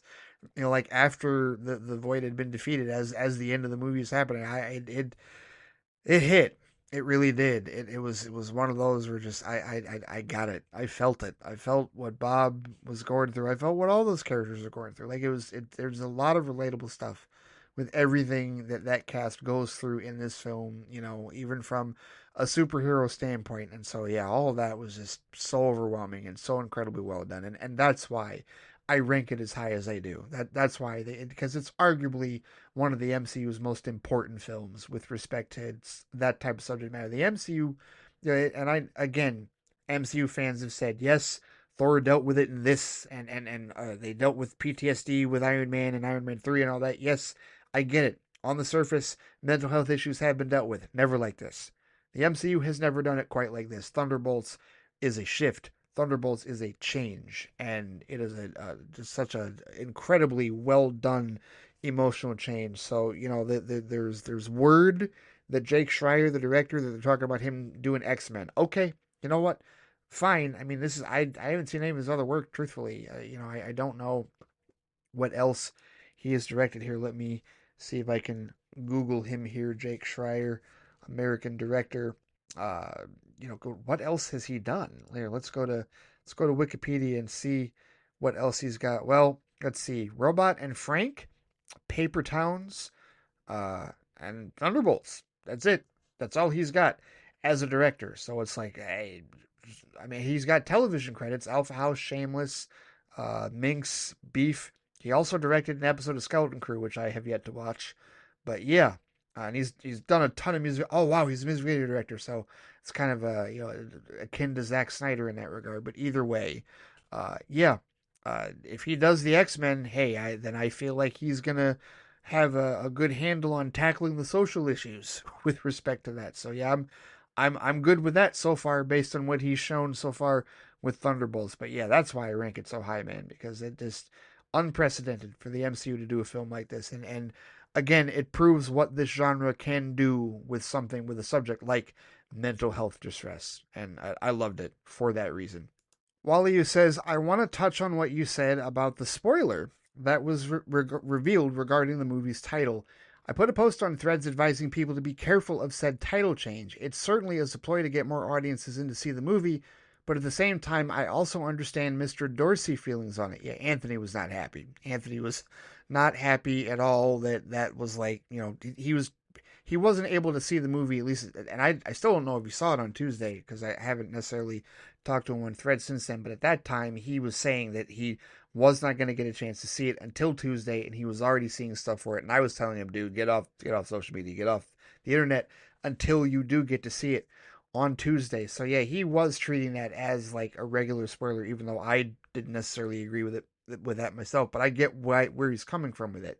But hopefully he's seen the movie and now understands exactly like where the title came from. And the next time he sends in one of his, in his case, regular sized emails, regular for him, Dorsey size for the rest of us, we'll hear his thoughts with respect to that particular film. I'm certain he'll have plenty to share with respect to that. Wally says, I don't have much else to add with regards to the MCU and the fan discourse taking place at present. As a seasoned vet for DC, I know all too well how that feels. We've been in the trenches and we've seen some stuff that'll turn you white. And to quote my man Winston, oh, I love that. Fantastic. That's great. Ghostbusters. Awesome. He says last week's episode of Doctor Who was spectacular, and Shudigatwa didn't feature a whole lot in it, but when he did, the monologue he delivered was spine-chilling. Without spoiling the episode, all I will say is misinformation. 3 episodes in, and I am loving this new season. When the Doctor does regenerate and it is no longer in Shudi, I may tap out. But I will wait to see who will be the next Doctor before deciding on that, he says. All right, so there's a Doctor Who update. I still need to go back and watch Capaldi, and then Whitaker, and then I think 14 again, or Tennant again, rather, and then in Shudigawa, who's now a season and a half deep, it seems. All right, so the catch-up continues. But then Wally says Andor is delivering on levels I never expected. I love the fact that we are jumping from year to year until Rogue One. This week's batch of episodes was brilliant. Rebellions are built on hope. Enough said. I think it's a better idea that you wait for all episodes to finish before giving us a full recap review, because doing it on a weekly basis with a 3-episode drop is asking a lot of you. I thank you for that consideration, Wally. Yeah, it's a lot to watch 3 episodes in one night and then record also as well. It's easier. It's much easier when it's 1 episode to watch, each week, and then get that going. I also Disney Plus this thing of like Tuesdays at 9. It's like, great, Tuesdays when I should be asleep, so I can't watch it that night, which means I gotta watch it the next day, and then after I get out of work, and then record at the same time. It's like it's I gotta find a better way. I do. I'll try and find a better way. But either way, he says, continuing with Star Wars, it was Star Wars Day on Sunday. Yes, it was. May the 4th did pass. And it saw the release of the new animated series, he says, The Tales of the Underworld. I have watched all 6 episodes. He says the first 3 focus on Asajj Ventress and the latter 3 focus on Cad Bane. Very intriguing origin stories for them both, especially Cad. All right, good to know. I did see that pop up on Disney Plus. He says, that'll do it for me this week. Enjoy the weekend. Thank you, Wally Mustafa. Thank you, as always, for the feedback, good sir. Best wishes to you and yours, without question. Hope everything is all right over there across the pond. And again, thank you very much for sharing some of your personal stuff with respect to our Thunderbolts conversation this week, good sir, as we continue to move closer to July 11th. You know that is the date that the both of us are heavily anticipating more than any other film this particular year. Yes, my cautious optimism remains solvent. We got to be getting a new trailer soon too, don't we? We got to be. There's got to be a new trailer coming up at some point, but we'll stay tuned for that, good sir. All right, next up is Stu Little, and the title of his email speaks to exactly all he's going to talk about this week, and it's big enough. The title is Cyril Karn gonna have to choke a witch? Yeah, that says it all. Andor Season 2 spoilers. Andor Season 2 spoilers. Here we go. Stu says, hello. Whoa, that was intense. The Gorman Massacre was one of the more effed up events they've ever shown in Star Wars. The starkness of the things that happened and the immediate aftermath were very raw and not, well, cinematic, for lack of a better term. It felt extremely realistic for a fight that featured laser guns and killer robots, and the fallout afterwards was simply unvarnished. It's a testament to how much of an impact the deaths of the Gorman resistance fighters, who I should correct myself on as I found they aren't speaking French but a made-up dialect that's meant to sound French-like, yeah, Amr brought that up earlier, had with their limited screen time, he says, and the uncomfortable and probably very intended parallels to things going on today were unavoidable. Oh, yes. So many memes people have absolutely talked about the absolute very real parallels going on right now in the world that this episode most certainly dealt with, that this week's arc in its entirety dealt with. He says the buildup was well executed too, with the massing of soldiers and Cassian's observations as he checked in, making it clear it was about to kick off. Speaking of Cassian, Stu says his doubts and reluctance to do any more dirty work was interesting to see, and the future tease with the Force Healer, sensing he's a messenger, is a great, not too flashy nod to what he does in Rogue One. In fact, we have the most Rogue One links so far this season with the Yavin base, our first appearance this season of Cassian's superior, General Draven, and the return of the gloriously named Duncan Powell as Cassian's fellow prison escapee and future Scarif mission member Melshi. And last but not least, K2SO, who was frickin' terrifying in this. Yes, he was. Those robots were so much scarier than we were ever led to believe they would be, voiced by Alan Tudyk. He said, plus, the origins of rebellions are built on hope, which Cassian passes on to Jyn for her to use in her big speech.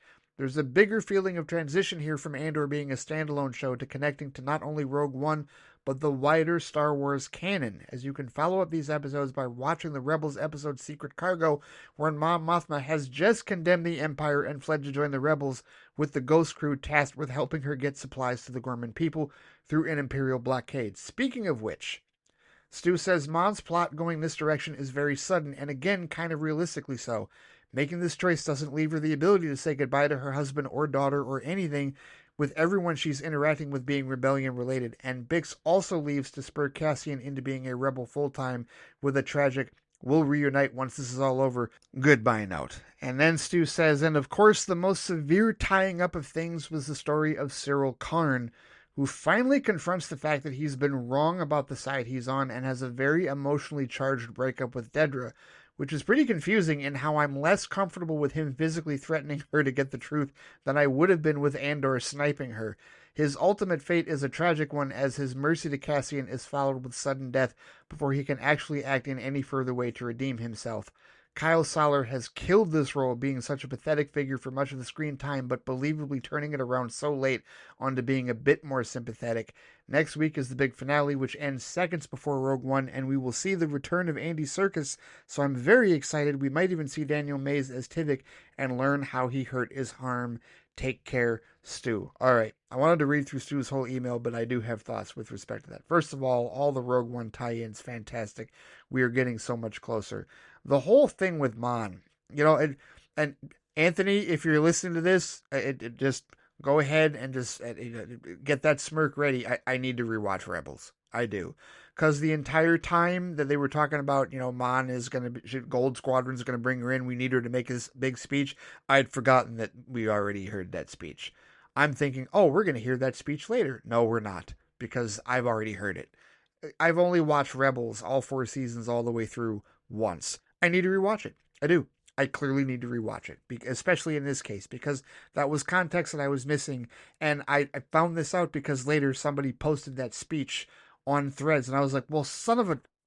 the speech has already happened, or at least we've already seen that speech. So yeah, I need to rewatch Rebels. I do, and I will also add to a campaign that Anthony's been on, and I'm certain a number of you probably agree with that are fans of the show. Why is Rebels not on Blu-ray yet? Along with Clone Wars, why have we not done that? But why is that not available? Why can I not physically add that to my library and make it part of my Star Wars wing? That needs to happen.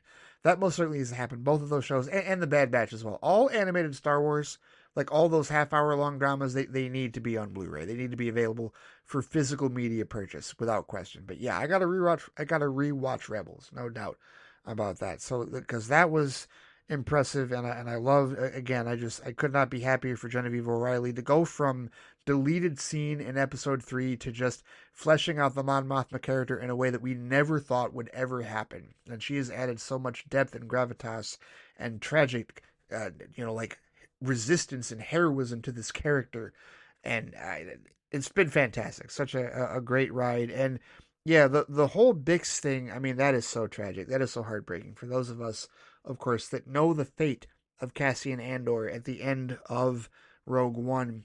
Who knows what Bix's fate is going to be in relation to that, and whether or not we'll see it. But no, there, you will not see him again. We know this already. It's over.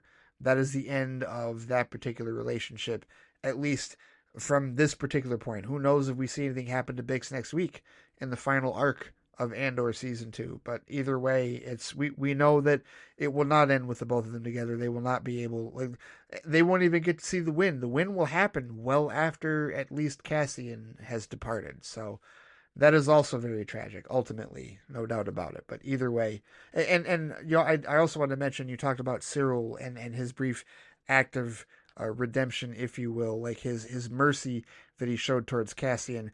I wanted to point something out because I didn't think of this, but again, just like I was talking about a while back with Sinners, like when you have something that transcends, or when you have something that impacts a good amount of the audience, like the conversation around something like this can be very cathartic, and you can learn like a lot of different things with respect to it. And something that I did not catch, something that I did not think about with respect to what happens in that actual reaction. And I want to pull up the post on Threads that brought this up in particular. I don't know why the Threads desktop app will not allow you to look at likes. Like it's, oh wait, here we go. Like it's in such a different place than it is on your phone, because this individual posted, it wasn't a clip from the episode, but they posted a screenshot.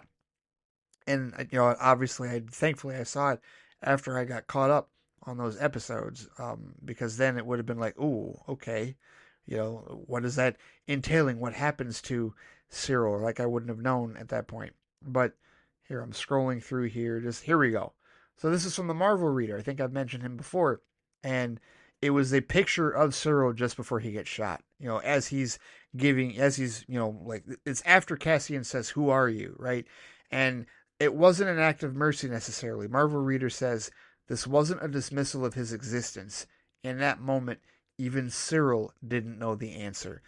I think that makes it even deeper, truthfully. It wasn't that Cyril lowered his gun to spare Cassian. It was that he was asked a question he couldn't answer. He didn't know who he was.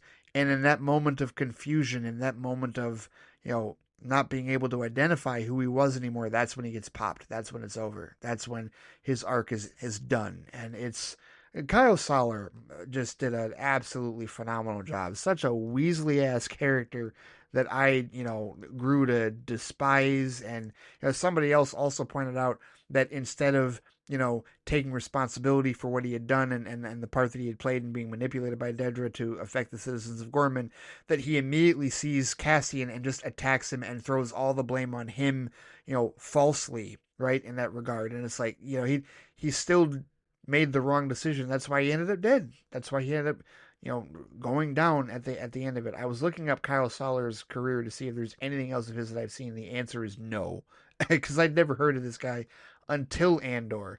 He's been in Anna Karenina and Marrowbone, Poldark, and Bodies. I have seen none of this, whether it's television or film. The Fifth Estate. I guess he's also a medic in Fury, medic number 1. But no, he was absolutely outstanding. He did a great job as one of the the squirreliest villains in that regard. And you do feel a little bit, at least me, I did feel a little bit of sorrow, for his mother, right? His mother's in tears, knowing, whether, and I don't know if like he was officially listed as a casualty or not, but knowing that he was there and that he was probably a victim of that massacre, and now her son is gone. I mean, that was just that episode. Who are you? Just one of the most like emotionally devastating, probably the most emotionally devastating like hour of Star Wars in history. Like there's no question about it. Just so incredibly well done, so tense and so powerful and so dark. My goodness, just unbelievable. What an amazing, amazing show Andor has been so far. Looking forward to that fourth and final arc next week, which, as Stu said, ends seconds before Rogue One. But yep, we'll talk about it then. Until then, thank you, Stu, for the feedback as always. Looking forward to finishing up Andor next week. All right, we're going to talk some more Andor Season 2 with Alex De Silva because his update for this week features no Star Trek updates, just his thoughts on Andor and Thunderbolts. So, Andor and Thunderbolts spoilers ahoy for this particular email. And he starts off saying, so you expressed some surprise on a recent episode that each arc of Andor this season takes place in a different year. Each arc has started with BBY for no, it wasn't. I know what BBY stands for, Alex. 4 years before the Battle of Yavin. Yes, I know that. No, my surprise wasn't each week. It was just I didn't know going into the season that that's how it was going to be structured. That was my surprise, not throughout. No, obviously I know what BBY is, and I gleaned through my coworker and how it was structured that yes, it's a year in between. I just didn't know going in that that's what it was going to be. So when I was planning for how to review it and talk about it, like I didn't know that beforehand. I did not have prior knowledge. You probably had it. And my coworker Craig, who's a huge Star Wars fan, he said they talked about it at Celebrations. They probably mentioned it beforehand. That's what the surprise was. I know what all of the other stuff is. Yes, I that was not a surprise. So thank you for the attempted explanation, but I didn't need that. It's all good. He says, in watching the most recent arc, I finally realized who Wilmon is after he commented that Dedra killed his dad. He says Wilmon is the same kid from season 1 on Ferrix who created the bomb that went off during Marva's funeral. Wow, this whole time I thought he was just a new character that Andor and company picked up between seasons 1 and 2. He's definitely gotten much more development in season 2 and become a much more noteworthy character. And that's one thing that I would say. Like, I knew Wilmon was from season 1, but I couldn't exactly remember where. I knew he was from Ferrix. But this is where the Game of Thrones syndrome kind of comes into play, where like it's been a minute, in between seasons for like season 1 and 2 of the show, and a lot happens. Like it's densely packed. The pacing is still faster than Game of Thrones. This show is still certainly faster. I think the episode's just a little shorter, a little bit, not by a ton, than Game of Thrones episodes. So like they still move at a different pace, but there's still a lot that happens. There's still a lot of characters. There's still a lot of stuff going on. So like anybody that I feel like that rewatched Andor season 1, got a refresher like going into this one. It's like, okay, so they remember who Wilmot was and they remember like what happened on Ferrix in detail in that regard. Like there were the strong parts that like I remembered Dedra, I remembered Cyril, right? And I remembered in the gist of how everything ended in season 1. But yeah, Wilmot, I'd forgotten exactly what he did in Ferrix, but I knew he came from Ferrix. So yes, it definitely developed far more as a character in season 2 for sure. Alex then says, also, my final random Andor comment before I really dive into this arc. Am I the only one who thinks Clea looks so similar to Carrie Fisher? The resemblance is uncanny. Part of me almost wishes this actress had been saved for a recast of Leia in an upcoming movie or show set sometime between episodes 4 and 7. She does do a great job as Clea, though, yet another character who's gotten a lot more development and has become a lot more memorable in season 2. Yeah, okay, so first of all, no, you're not the only one, because I've totally thought that myself, and I agree. If she weren't already Clea, she would be a perfect recast for Leia. And this is where I hate that. I don't like that Lucasfilm went the digital replacement route for a number of characters before finally deciding, hey, we're going to do a recast. Because the Benjamin Bratt thing as as Bail Organa in this is a landmark deal for them, because the last time they did a recast, if you will, instead of a digital replacement was technically Alden Ehrenreich and also Donald Glover as Lando, like in Solo, right? And that didn't do well for them. So I've always felt like that was the impetus for them to not do recast. And it's like, no, do recast. You can find people that will work out for that. And the actress who plays Clea, absolutely. I mean, dead ringer. Yeah, you're not wrong whatsoever. Like Elizabeth Dulao, and like, has she done anything beforehand? I feel like no. I feel like this is her introduction to like acting, like to everyone, like as an actor in that regard, right? Like if I look up her wiki, like does she have any credits whatsoever? Does she even have a wiki? No, she does not have a wiki. She has a Wikipedia entry. I think this is it. I think as far as like anything on screen, this is it. Like her filmography is like all the episodes of Andor that she's been in, right? From season 1 all the way through. And if she weren't so good as Clea, I would definitely be like, yeah, she should be Leia. She should be a younger Leia. Like I could envision her being like in the robes and saying, being at the end of Rogue One. I could totally envision that. But she's already Clea, and she's badass as Clea, so I'm cool with her staying as Clea. But I'm with you. Not that necessarily she could have been saved, because I don't know if they even knew who she was in 2016 in that regard. But either way, yeah, no. In another universe, she totally could have been a recast Leia. There's no question about it. That would have been awesome. But either way, she's great as Clea. I'm glad she's still a part of the Star Wars universe as her own character, because she's been a badass from the beginning. But here we go. On to Alex's spoiler thoughts on episodes 7 through 9 of Andor. He says this is probably the strongest arc in the entire show. Agreed. In fact, I think it's fair to say, he says, that this arc transcended Star Wars itself and serves as a small imprint of the human experience. Amazing stuff. Agreed. Episode 8 is a work of art, he says. Agreed. I had this impending sense of dread and doom during the whole lead up to the massacre. It was portrayed in a way that felt so real, like this is what it would really be like to take part in a protest that turns horrifically violent. This is the first time in recent memory where the visual image of stormtroopers was actually terrifying. They look like inhuman monsters just standing on the steps over the protesters, and don't even get me started on the KX droids. They were legit like something out of a horror movie. Yeah, I'm with you. I am agreeing 1000% on everything you've said so far with this, Alex. He says, I wasn't expecting Cyril to be killed in this arc, neither was I. You can tell that he's been having a crisis of identity and purpose over the past year, and it all reached a boiling point when Cassian asked him, Who are you? And Cyril just didn't have an answer for that. I thought this show was moving towards Cyril eventually having him join up with the rebellion, but the writers made things more complex than that. Yeah, I wondered if they'd give him a Calix arc, that Calix, or Callus rather, from Rebels. But no, he doesn't get that. Not at all. He's over. It's done. And I do like that, the complexity of how his character ended. Like you said, he was asked, "Who are you?" and he didn't have an answer. Like I'd pointed out earlier. Yeah, that was the revelation there for that scene. It wasn't like Mercy. It was just he didn't know. And that moment of hesitation, it's like, well, now it's over for him. So yeah, I love the complexity of his character with that. Episode 9, Alex says, was great with all the political intrigue. Cassian escorting Mothma out of the Senate building was really exciting, despite already knowing that she turns out okay in the end. Apparently, there's a season 3 episode of Rebels that directly continues Mothma's escape from the Senate and her proper integration into the rebellion. The creative team did a great job of ensuring seamless connections to the rest of the canon, and this all just makes Andor stronger. It's season 3, episode 16 of Rebels, yes. A speech that I've already seen, that I had forgotten about, and yep, like I said earlier, gotta rewatch Rebels. Gotta happen. So, Disney, put that out on Blu-ray so I can add it to my collection, my library. Anyway, and then the end of episode 9 happens, Alex says, when Bix makes the choice to leave Cassian. Heartbreaking. I really felt for him, he says. We know that Cassian and Bix don't get to have their happy ending together due to Rogue One, and until I'm proven otherwise, I'm going to make it my headcanon that Bix finds out about Cassian's heroic death. She rejoins the rebellion and continues the fight against the Empire in memory of her lost love. Entirely possible that that's what we're going to be dealing with, like we've seen the last of Bix for, period as a character. Entirely possible that she dies next week.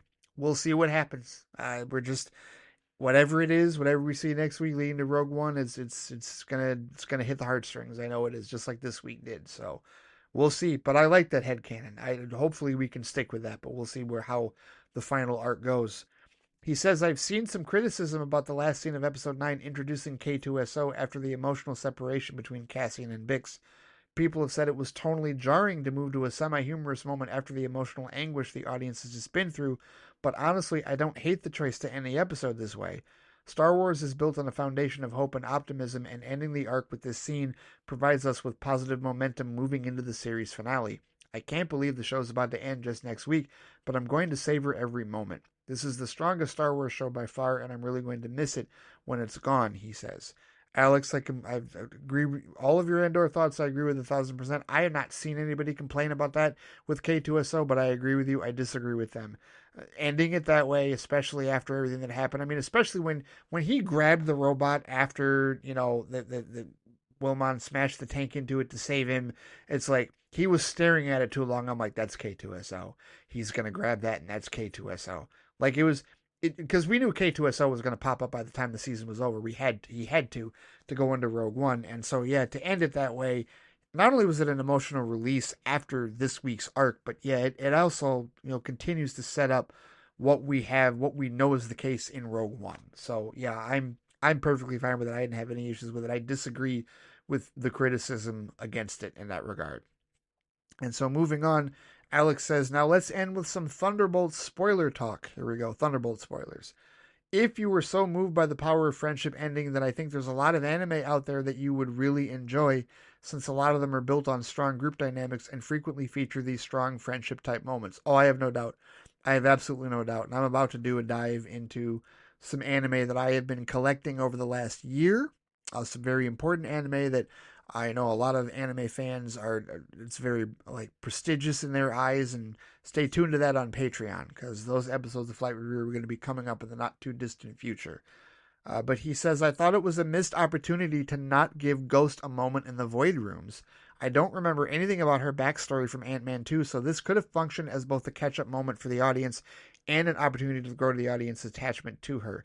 See, I personally believe that that's why she didn't get that moment, because we saw, and I'm somebody that, apparently Ant-Man and the Wasp resonated with me more than you and many others, because I didn't forget her backstory and the stuff with her and Goliath in that movie. And, and I'm also a fan of Hannah John Kamen, so, like, that's probably another reason why I recalled it. So I feel like we got a good amount of her backstory there, and them focusing this on Yelena was great, because I feel like, since she's the driving force, I mean, what she did in Black Widow, like, that was a great table setter, but we needed to go into a deep dive, more than we could get out of 2 episodes of Hawkeye, and wherever else she'd been mentioned in the franchise. So I like to focus on Yelena. Obviously, we had to have a focus on Bob because he's the one that's trying to be helped, right? You get a little bit of U.S. agent, but really, Falcon and Winter Soldier is his arc. We know what's going on with respect to him, so we don't have to dive too deeply into his backstory in that regard, And Valentina, I'm glad that we got the scene that we got with Valentina, truthfully. But you said also, I thought it was kind of lame how everyone had truly traumatic experiences in the Void Rooms, but Walker's traumatic moment was that he wasn't watching his kid and walked away from his life. Like, really? Emotional isolation can serve as its own trauma in real life, but it's not nearly as cinematic as everyone else's moments. This would have been the perfect moment to revisit that impactful scene from The Falcon and the Winter Soldier where he murders that dude on the street with the shield. Definitely felt like a missed opportunity here, and it could have made people who skipped out on that show feel intrigued to finally check it out. I will disagree with you in this sense. Disney's aim is for people to check that out, and they're not going to do that if they see the scene. They're not. I'll tell you that right now, Alex. You put that scene in Thunderbolts, and there's no impetus for the general audience to watch Falcon and Winter Soldier. There isn't. This gives them an extra reason to do so. Maybe they already wanted to because they want to know, like if they didn't know what happened with Bucky, if they didn't know what happened with Sam, they could watch it for that. But now if they really like Thunderbolts and they want to see what the deal was with John Walker, now they have a reason to go see exactly why they were treating him the way that they did in this film, and what his pain and what his angst was. So I will disagree with you on that. This left it open enough, left the curiosity open enough for people to go, hey, let's hop on Disney Plus and watch The Falcon and the Winter Soldier, which is what Disney wants them to do in that regard. So I disagree that it was a missed opportunity. I think it's a perfect opportunity to push people to the app yet again, which we know Disney wants to do. So we'll agree to disagree on that one. He said, anyway, back to the power of friendship moment. I enjoyed that moment too, but I think I need a little more time with this group until I fully buy into their friendship status. Okay. It sounds like I'll get that in Avengers Doomsday since apparently this movie's post-credit scene is taken directly from Doomsday. I think I heard that it's in Doomsday. Like they shot it during then. Like they shot it during like when they because they've started filming on Doomsday. And I think it is. Yeah, I think it is in the movie. But yeah, I don't know how much of that dynamic we're gonna get. I mean, especially with how big the cast for Doomsday is. So I don't know. I feel like you might be setting your expectations a little high for that, Alex. And I also personally don't think I need more than what we got in the movie to by their friendship. But that's also because I like the found friendship dynamic, and I feel like there was enough with respect to the circumstances of what they were dealing with in this film for me to buy their friendship. It was very organic. It wasn't like, hey, let's assemble this team. It wasn't like Suicide Squad. It wasn't even like Avengers. It was literally they were all sent to the same location to kill each other, and the idea was that they were all going to get incinerated. Like that was literally like the whole point of the thing that brings them together is the fact that Valentina is trying to murder them, and that's throughout the entirety of the film. And to me, that was, I thought, more than organic and more than strong enough to build the strength between this group. So I guess it takes more convincing you. Maybe you're more cynical than I am, but either way, that's. I feel like I'm bought into this particular dynamic going forward. I don't need anything further from Doomsday. And again, don't set your expectations so high for that in Doomsday because look at the size of that cast, man. I don't know how much attention the new Avengers are going to get when Doomsday hits in that regard. But Alex says, speaking of the post-credit scene, it really did a lot to give Marvel a sense of direction again. Completely standalone projects are fine, but Marvel's success is built on the interconnected universe, so they should embrace that rather than try to avoid it. Thunderbolts made me even more excited for Fantastic Four, and I'm sure Fantastic Four will then hype me up for the next few Avengers movies. Marvel has been so good in the past about giving the individual characters in each movie their due, while simultaneously making the audience excited for what's to come next, which is precisely what Thunderbolts does. The focus is entirely on the main group, yet there are cinematic universe implications that make you want to watch the next project. Marvel did a good job with this one, and I can't wait to see what's next. I will also disagree in the idea that they were trying to avoid the interconnected universe. I don't think that's what happened at all in Phase 4 and 5. I think that they were just aimless because they were still searching for a direction. They knew they wanted to do Multiverse Saga, they knew they wanted to do Kang, but they didn't know exactly how they wanted to do it. And then the Jonathan Majors situation just complicated it further for them. So I think they've been in a holding pattern trying to search what direction they're going to go in. And let's not forget the pandemic. The pandemic affected them. Come on. There's no way that it didn't. Eternals and Black Widow were supposed to release in the summer of 2020. That did not happen. They got pushed back to the back end of 2021, along with Shang-Chi and Spider-Man No Way Home. So it log jammed their release schedule and, really halted things with respect to productions and with respect to development. The Chadwick Boseman, him passing away as well in 2020. They had things not go their way. And then the strikes, of course, which that was self-inflicted by the studios. The strikes were last year, but there were so many other impediments that I think just made them put them in an aimless direction for a little bit. I don't think they were avoiding anything. They didn't know. They weren't on solid ground for the last couple of years as far as what their direction was going to be, and now they are. Right now, that clearly they're moving towards a plan, like the putting the band back together to try and get back to the pre 2020 grosses, if you will, right? And maybe it'll work. We'll see as far as how they market the event. I mean, it's worked. It worked for No Way Home, and it certainly worked for Deadpool and Wolverine, right?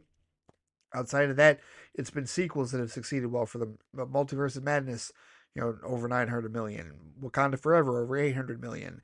Guardians Volume 3, over 800 million. So, we'll see how it goes. I mean, history would tell us, even, post 2020, that, Doomsday will succeed, and as far as bringing in the masses and bringing in the big money, right? So, but they have a direction now. They didn't have one before. They have one now. And I think now, finally, here at the end of Phase 5, because Thunderbolts is the end of Phase 5, we are able to see what that direction is, and they can point to it now in that regard. And first steps is certainly what they're pointing to. And I think now we're going to get back to the connection, towards the end here with respect to, where they're going to go with the multiverse saga, because they can finally settle down, no pandemic, hopefully no more new shit happens, right? With respect to that, and no more strikes. right? No more other delays in that regard. So, knock on wood, of course. But either way, he says, lastly, about the marketing stunt and revealing the movie's quote unquote true title. If I hadn't watched this movie opening weekend and I had the quote unquote true title revealed for me, I think I would have been pissed, he says, and taken it as a big spoiler. But at the same time, it would have made me really excited to actually see this movie since that title would give me big expectations.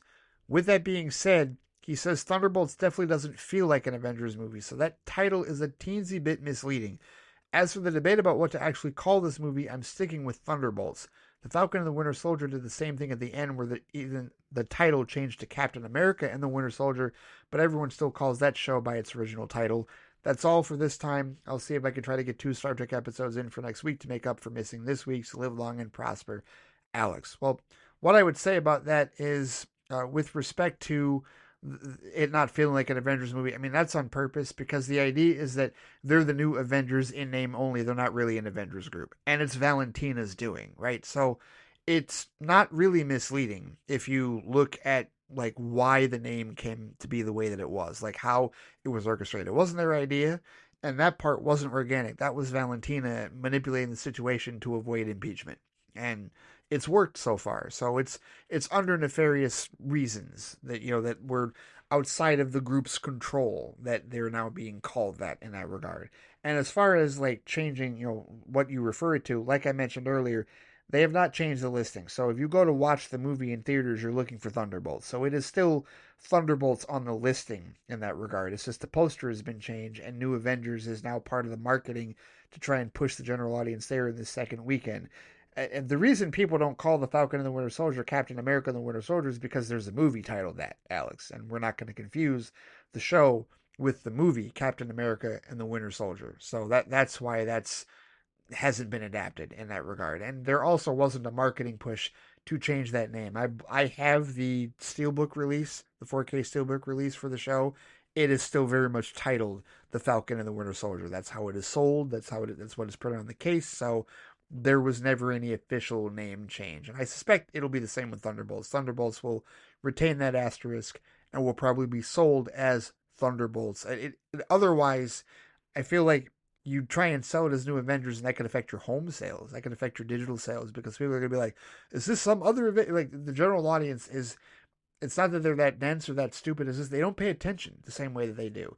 And it would be really easy if you change the actual listing of the film, they're going to think it's a brand new film. That's where what John's concerned earlier when he said, would there be brand confusion? And like I said, there would only be brand confusion if you actually change the listing. If you keep the listing in Thunderbolts and they'll know it's the same film, they'll just know that there was a change in the title in the middle of it. They can handle. You change the title completely, they'll think Thunderbolts vanished, like it was scrapped or canceled, and that New Avengers is a brand new film. I'm not kidding. That's how they're gonna. I know for us, we're like, no, come on, it's pretty obvious. No, we're fans. We're connected to this shit 24/7, 365. General audience is not nearly as connected to that. They will think it's a totally different film. So my guess is that they will continue to name this Thunderbolts. It will be Thunderbolts officially with that asterisk. And then what's the asterisk for? Oh, New Avengers, right? It'll just be the explanation in that end credit sequence, right? When the credits begin, that we will just all know if we've seen the film, right? That's what I think is they're going to do with respect to that. But either way, looking forward to more of your feedback next week, sir, as we finish Andor and your next Star Trek update. So thank you indeed. And finally, we'll close things out this week with an email from Jared Cardos. Thunderbolts and More is the title of his email this week. He says, "Hey Ray, hope you're doing well." Thank you, Jared. Hope you're doing well as well. Here are my thoughts on the latest MCU movie and your recent FLITEcast episode. All right, one more time. Thunderbolts, spoiler alert. All right. He says, "I really enjoyed Thunderbolts. It worked as both a fun superhero romp and as a solid character drama about this group of lost souls trying to get it together. There was a lot of great action bits, I think partly due to how real and practical a lot of it was. While there are a lot of reasons why some of these movies can't be this, I do hope that between this and what we've seen in Fantastic Four, we'll start to see more practical effects and sets again in the MCU. That'd be nice. That would definitely be nice." He says, "But all of that would be nothing without the characters, and they're definitely the highlight. While Yelena was probably the biggest star of the ensemble and had great bits, I enjoyed how all the other characters got moments to shine. It was interesting seeing Bucky struggle with trying to do good outside of using his fists. John Walker start to own up for his past mistakes and be more of the hero he wanted to be, and to see Ghost, who has been understandably me-focused after what she's gone through, start being more of a hero.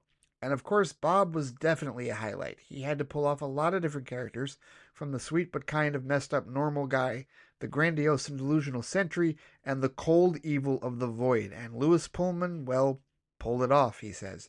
I kind of wish they'd kept Taskmaster around to give her more of an arc, but if they had to kill off a character early on to give the feeling that anyone could snuff it, she was the right choice. Agreed.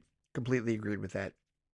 Jared also says, and the way the movie approaches depression and isolation was well done. While I would agree that other MCU things like Iron Man 3 and such had moments dealing with mental health, this was the first project where it was about it, if that makes sense. Oh, absolutely. No doubt. And that last end credit scene was very exciting, he said, even if the credits kind of spoil things by listing the Fantastic Four theme. I didn't see that. Everybody else, I know so many other people that saw that. I didn't see that. So I was still surprised by that scene.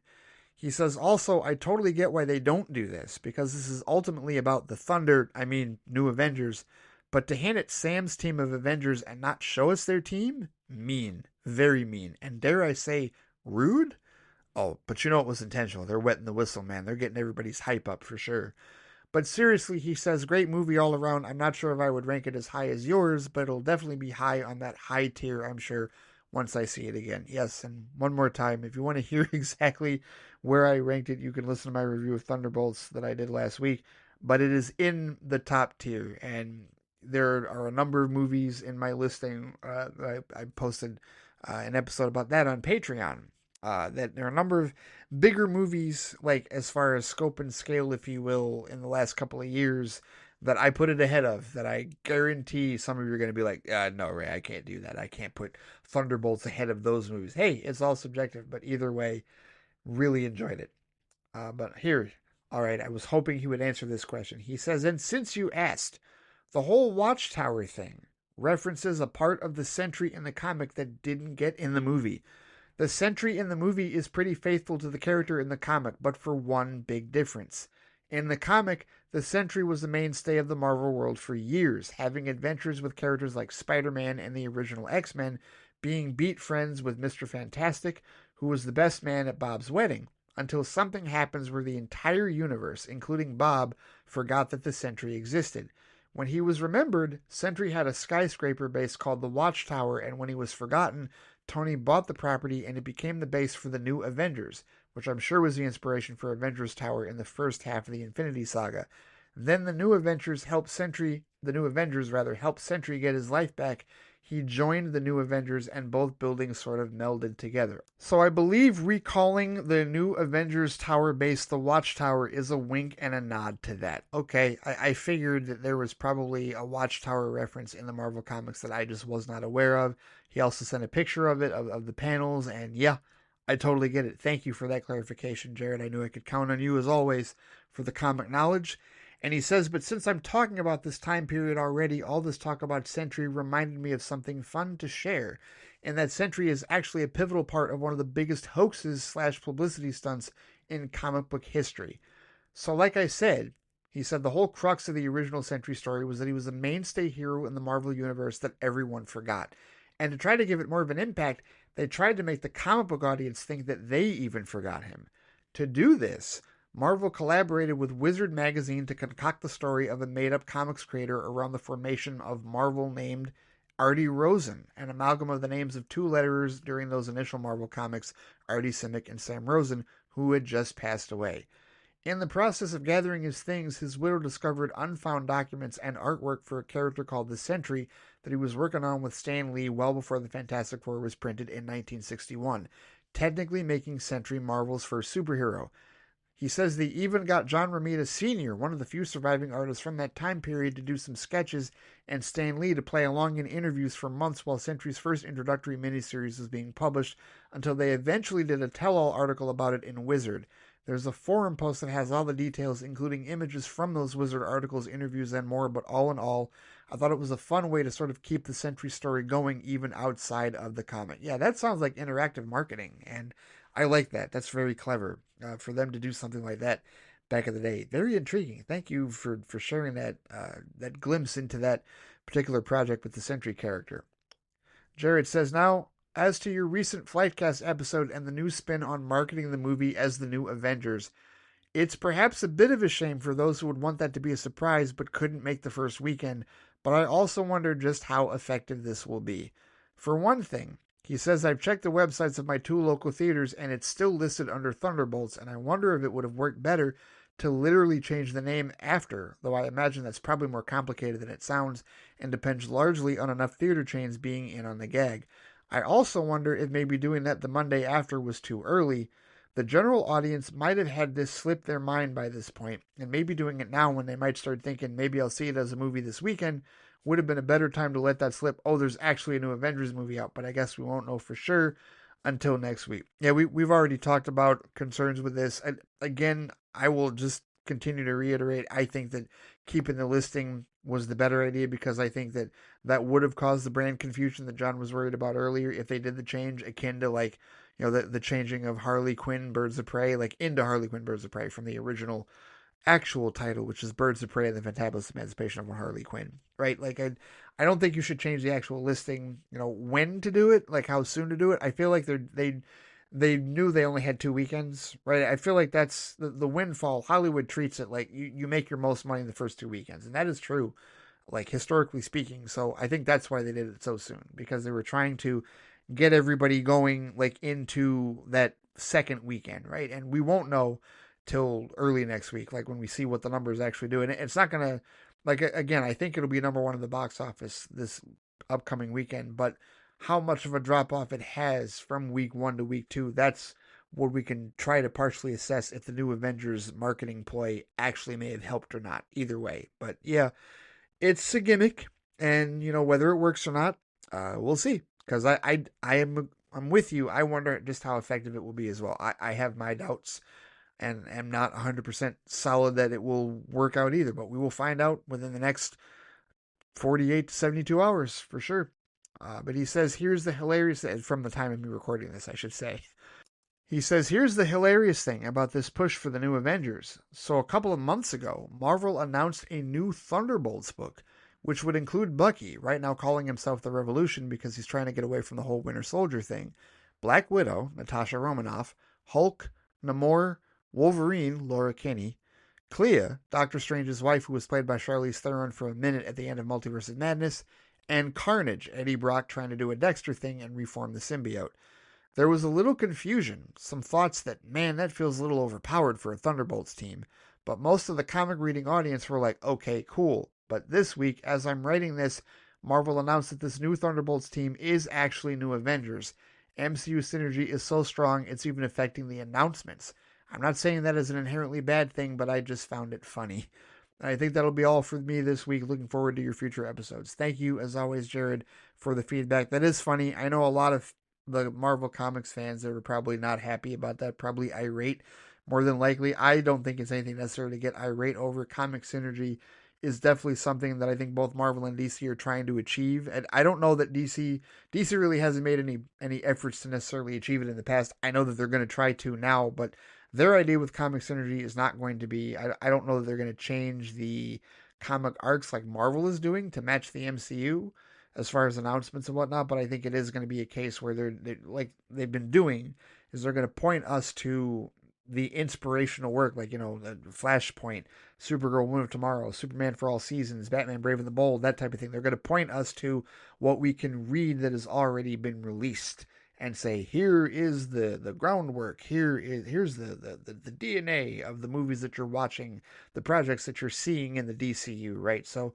synergy, it can be done a number of different ways, and I think we're seeing them both do it a different way. You know, I don't know how I would feel. I guess it depends on how beholden I am to the classic structure of Marvel Comics to know whether or not it would bug me that they're doing like so much synergy attempts with respect to the MCU and the comics present. But, you know, either way, it's all about marketing, and it's all about trying to, you know, like serve both audiences, both the comic and the movie audience at the same time, because there are two different audiences, even though there is some overlap. It's not a ton of overlap because still not that much of the general audience reads comics in that regard. So either way, it will be interesting to see how it all works out for them. But as always, Jared, thank you so much for the insight and the feedback and the tidbits as well into the comic history for Sentry and Thunderbolts and New Avengers. And that will do it for this week's episode of Friday Flight. Thank you so much for everyone that sent in the feedback this week. Pretty much the usual suspects, minus a few key players. John R., of course, thank you for your emails and feedback. Amr, Wally U, Stu, Alex, Jared. I know many of us are looking forward to Andor Season 2, the final arc next week, and we'll have a lot to talk about with respect to that. And that is when Flightbox will return. I will, if not, probably not that Wednesday, but hopefully that Thursday before Friday Flight, I will get the recap episode out with respect to that, so that I will be, completely watched and caught up with respect to how this whole show is going to seamlessly transition into Rogue One. So can't wait for that. But thank you so much for listening to this show. Thank you so much for all of your feedback with respect to, Thunderbolts, Star Trek, Andor, everything that we talked about. If anybody is listening to this show and you want to comment in on the feedback circle, if you want to talk about whatever movies, TV, and other sort of media subjects you want to bring up, you know where to find me on Threads and Instagram at the FlightCast, on BlueSky at FlightCast. You can comment on the YouTube post for this particular podcast episode at the FlightCast YouTube page. There's the FlightCast Facebook page, and of course, I can be reached by email at ray@theflightcast.com. All right, take care, stay safe out there, have a great weekend, and I will see you all next time. Take it easy.